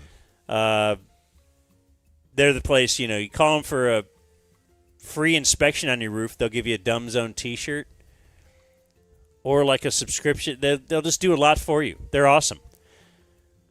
So just today, Brian at Qualis said he wants to do something in August. He wants to give away a Traeger Blackstone grill and a $100 gift card to Eatsy's for cooking supplies for their new grill. Anyone that gets a roof inspection qualifies. So get a free roof inspection. What are we talking about? You're in a drawing for the free grill and the $100 gift card for stuff to use on that grill. You can do anything you want with that gift card. You could re-gift it. Once it's in your hand, we're not going to tell you what to do with it. But just a little extra incentive. Yeah. So you're still going to get that T-shirt, get your Dumb Zone T-shirt. Now you're in a drawing. You might get a free grill as well. Now, they'll offer you that grill or a sit-in on our show if indeed you end up getting a roof. But why not just get the free inspection? Yeah, as he points out, you might not have had a storm, but the sun, it beats down on your roof. That's a bad beat. Get it inspected and enter to win a grill. It's a good bit. Bad beat, good bit. Give the contact info. I'm not looking at that right now. QualisGC.com, QualisGC.com, or you can hit them up via the phone, 817-500-9008. So it's Monday, August 3rd. On this day in 1936, Jesse Owens wins the first of his 4 gold medals at the Berlin Olympics. There's a guy mad about that right there. But Jesse Owens would leave a hero and come back to a life of riches. I'm pretty sure he had to race a horse like 10 years later. Just for money for dinner that night. Who were we talking to about that the other day? Somebody was like, yeah, humans racing horses used to be very common. On this day in 1940, let's see. Reds catcher Willard Hirschberger commits suicide by slashing his own throat. Dang. Slump. He had blamed himself for calling wrong pitches in the 5-4 loss to New York on July 31st. Jesus. This may be my favorite athlete of all time. That's caring. So it was the 9th inning. The pitcher retired the first 2 batters, had 2 strikes on each of the next 4 batters, but 2 of those batters hit home runs with a man on. And so he's like, I called the wrong pitches. This is on me. And, yeah. Suicide by slashing your own throat. Hirschberger's father had also committed suicide back in 1928. So. His genes. Let me tell you something. If Kyle Higashioka was about it like that, we wouldn't be looking up at Houston right now. Atlanta had called about Jacob deGrom. DeGrom says, I will not be traded. So. Ooh, there was thoughts that Atlanta might be because DeGrom lives in Florida off season. We have a chance to improve our team, but way to give him a no-trade clause. You guys. Rebuild the system a little bit. No, I like it here. I got a house in Addison. This is a generational difference right here. Old Team Tank. A house in Addison. Team Tank. Here. On this day in 1955, the AAA. Do you have a AAA card? No. I did. The American Automobile Association announced it would end its support of auto racing. They used to be a big sponsor. Yeah. Because of the inordinate number of racing fatalities over the previous year. Mm-hmm. So, of course, you have to, what? Inordinate. What was going on? So, in 1955, they had the 1955 Le Mans. Do you say it Le Mans? Yeah. Disaster. A car crashed into the crowd, killing 84 people and injuring nearly 180 others. And also, that year, there was a bunch of American deaths. Really? Bill Vukovich, 2-time Indy 500 winner, was killed during the Indy 500. Let's see, there's 3 or 4 other fairly high-profile deaths in American racing. But if you look back at that Le Mans thing, it happened hour 3 of the 24-hour race, and they just kept going. Yeah. They finished the race. Yeah. Like, people are so close. We still got other people racing. Other people to hit. The rest of the race is not like there was nobody 24-hour race, and they kept going. That's Wayne Gretzky keeping going, right? Who thought? The French. And on this day in 1984, it was the Los Angeles Olympics, and Mary Lou Retton got a perfect 10. And that's why you've heard of her name on the women's gymnastics. But you think about it, it's gymnastics. And then it's like subjective. I can't. Anything subjectively with a judge. scoring. Now I'm like, oh, wait, I should remember this forever? Get a ping pong ball. Make it interesting. Right. So it's August 3rd, today in Dumb Zone history. Well, back in 2021, our favorite guest, KG, had been traded. We got him on after the trade. Ooh. This was over a weekend, so he had been with the team for a few days, so he was telling us about how intense Bryce Harper is. I think the Phillies had fun home run celebrations. Sounds like he was having a better time up there. And then in 2022, we had Micah Parsons on the show. Good times. Jake was in his Pizza Hut jacket. Okay, I was wondering which time. Yeah, we've had him on a few times. So. Yeah. So is it camp? Hospice. Yeah, this is the follow-up. Yeah. When I think Jake had to have his wife mail him that jacket. She did. Mm-hmm. A tradition unlike any other. What will it be this year? Some notes from the interview. He still lived with his mom. He still flied coach. I thought this was interesting because he detailed how he stayed in shape over the offseason, and it was not going to the gym. Like, I think he said he would like work out at his neighborhood park. Like, he'd do pull-ups and That's before he met Myles Garrett. Well, I heard, I don't know where it is now, but I mean, certainly I'd heard, we all heard, he wasn't exactly a ass buster. Yeah. The best thing he had going for him was Trayvon. Right, if you're standing next to him, yeah. you're like, oh my God. This guy's here all the time. And then his three mentors, LeVar Arrington, Penn State, rape, Dak, and Zeke. What a trio. Dak, as he's trying to make up for the fact that he didn't put him in his top 15. 28 quarterbacks. Right. Other birthdays today. Former Cowboy Lance Allworth is 86. He always wore his pants in front of everybody. Correct. To our knowledge, no pants. Okay. Different guy. I called Jake this morning and said, dude, you should do your book report today. And he's like, why? I go, because it's Lance Allworth's birthday. He's like, are you doing a bit? Are you doing an off-air bit here? Thought this was Doak Walker, Ray Guy. Apparently your book is about Lance Rensel, not Lance All. Okay. Lance Rensel. Which, if you think about it, Lance Allworth, 100%, that has happened to him in real life before.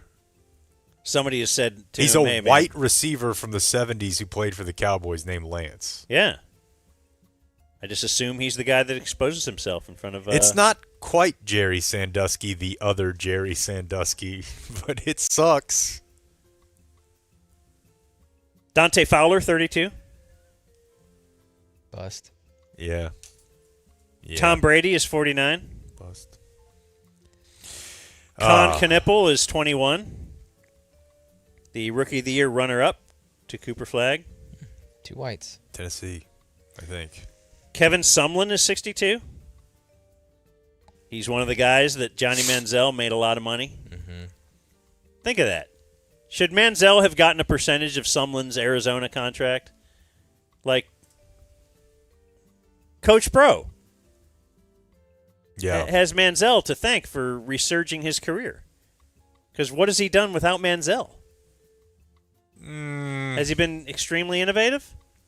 I don't want to do this. All right. But I do think Kevin Sumlin, his posts, I think his post-Johnny resume is pretty thin, right? Relative to even Cliff. I mean, you're getting an NFL job somehow, but the swag copter, everything was just so big and brash. I would love to see another year. Yeah.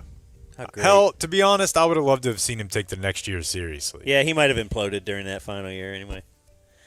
Eric Esch is a boxer. He's 60. He's Butterbean.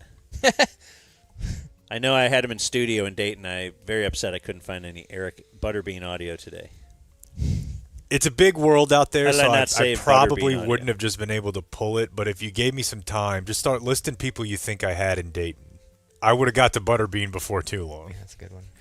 Did That's a Dayton guy, yeah. Yeah. Pauly Shore. Did he fight Johnny Knoxville on Jackass? Yeah, I had him punch him. Okay. Or something. Yeah, he was involved. Wait, wasn't it in like a Mervin's? I think so, yeah. Okay. Will Muschamp is 55. Tap the gloves. He's seen the monkey. He was coach in waiting once upon a time. He was. For Mac Brown, who coached another 10 years. Today's still alive. Marv Levy, 101. Holy shit. Are you serious? Wow. Howard Stern has a joke. Oh, about a Jewy, his name is very... Yeah, I think Howard was stunned to learn there was a man named Marv Levy. He wasn't a football fan. Why do they just call him J.J. Steen? We had him on during one of the early years of Bad Radio. We did we did picks, but it was like we had a ticket chick, the big dog from Cleveland. Excellent. And I can't remember who else, but then we would have like a serious guest.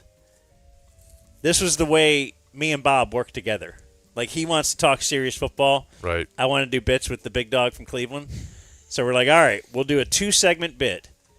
We book the serious guest, we hold them over, and then we do picks with the people. Love it. And the most confused serious guest we had doing the picks when we'd throw it to him was Marv Levy. So we did Marv Levy. They were going to play the Bills or something. Yeah. This very serious football interview, and then, hey, hold over, coach.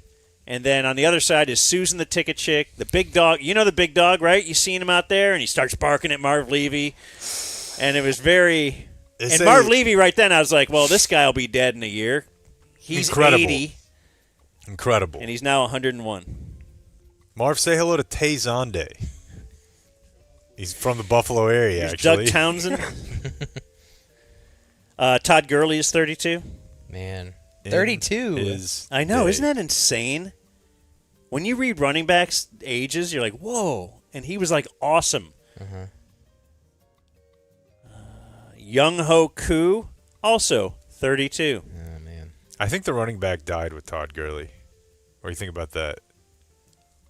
I think that's Saquon Barkley might have. Nah, but when they write the book, like, because he was on the Rams, and the Rams were like, "Oh shit, yeah, we don't need a run. We just are drawing this up." Because remember, they went to C.J. Anderson or whatever that guy's name was. Oh yeah. And Gurley was fully healthy. They just let him walk. Yeah, they basically were like, anybody could do your job. And then they Not won as good like as a Todd lot Gurley, of games. though. No, but the marginal cost eventually. Tyrod Taylor, 37. Still playing. Zach Wilson, 27. You know where he is now? Saints? Yep. Wow. I wouldn't have got that. Ryan Lochte is 42. Chia. Do you remember the Lochterage? Yeah, I do. People would hang around Ryan Lochte. Martin Sheen, 86. From the West Wing and from having Charlie Sheen. And the coach of the Mighty Ducks. That's Emilio! That's his dad. Spinderella from Salt and Peppa is 55. I Hello, think she lives in town. Yeah. Martha Stewart is 85. Would right now. James Hetfield from Metallica is 63. Billions? He was in Billions, Yeah, wasn't they he? play a private party. For a minute, yeah. John Landis, the director of Animal House, is 76. I thought that was the NFL Films guy. Evangeline Lilly is 46. She's from Lost. She looks kind of like a monkey. Her face, take a look at it. Hey, man. You ever see Sam Ponder? Similar. Evangeline Lilly. I just always thought we'd have seen more banana trees on that island. But no. I'm Julia Roberts' guy. That's the monkey. I think she's more Muppety. I think y'all are mean. Oh, you can't compliment a woman about her looks? Yeah, what if I like monkeys? And Muppets. Oh, I guess that's gross to you. Dumb Zone birthday of the day. John C. McGinley is 67. One of the Bobs from Office Space. Incredible. Great role in the Chappelle, not Chappelle, the Seagal movie we just did. He's great in everything. He is great in everything. That's the thing. He was also awesome on the show. Big sports fan. I remember that. He was hella high energy. Born on this day now dead, a wrestler, Clayton. Have you ever heard of Haystacks Calhoun? Jeez. Yes. Okay, so British. keep it on my list. Okay. Big guy. Born in McKinney, Texas, it said. But he's British? Oh, no, Well, that's Giant Haystacks. There's more. There's more than one Haystacks, yeah. That is not an intimidating wrestler name. That sounds like a name of a local hobo. Into the ring. And born on this day now dead, Rod Beck. Baseball? He died at the age of 38. Says here a possible overdose. They found cocaine and heroin in his room and his body. So He was they're like, probably, I don't know, maybe. He was probably taking it responsibly, measuring it out. You know what? I think it's been enough time. We should do some more heroin. Yeah, wait, no, that wouldn't be safe. He's one of those guys that anytime they do the "can you believe this guy was only this old" shows up every time. But he was kind of leaning into it, you know? Like he was trying to look badass and like Civil War-y. Big mustache. Yeah, but he looked old. Well, at the Big age of player in my 38, 90s he must have already had a will, unless just his family really knew him, because he was buried in his Chicago Cubs uniform. That's okay. You got any thoughts on yours? Big Mac jersey? Stars jersey? You want your Pickens? No, that Moo from that Or the Pickens Georgia jersey? Yeah.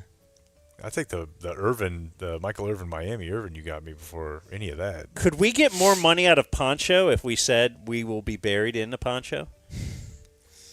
Add this to the spot when we send it to him later. Because I'm not kidding.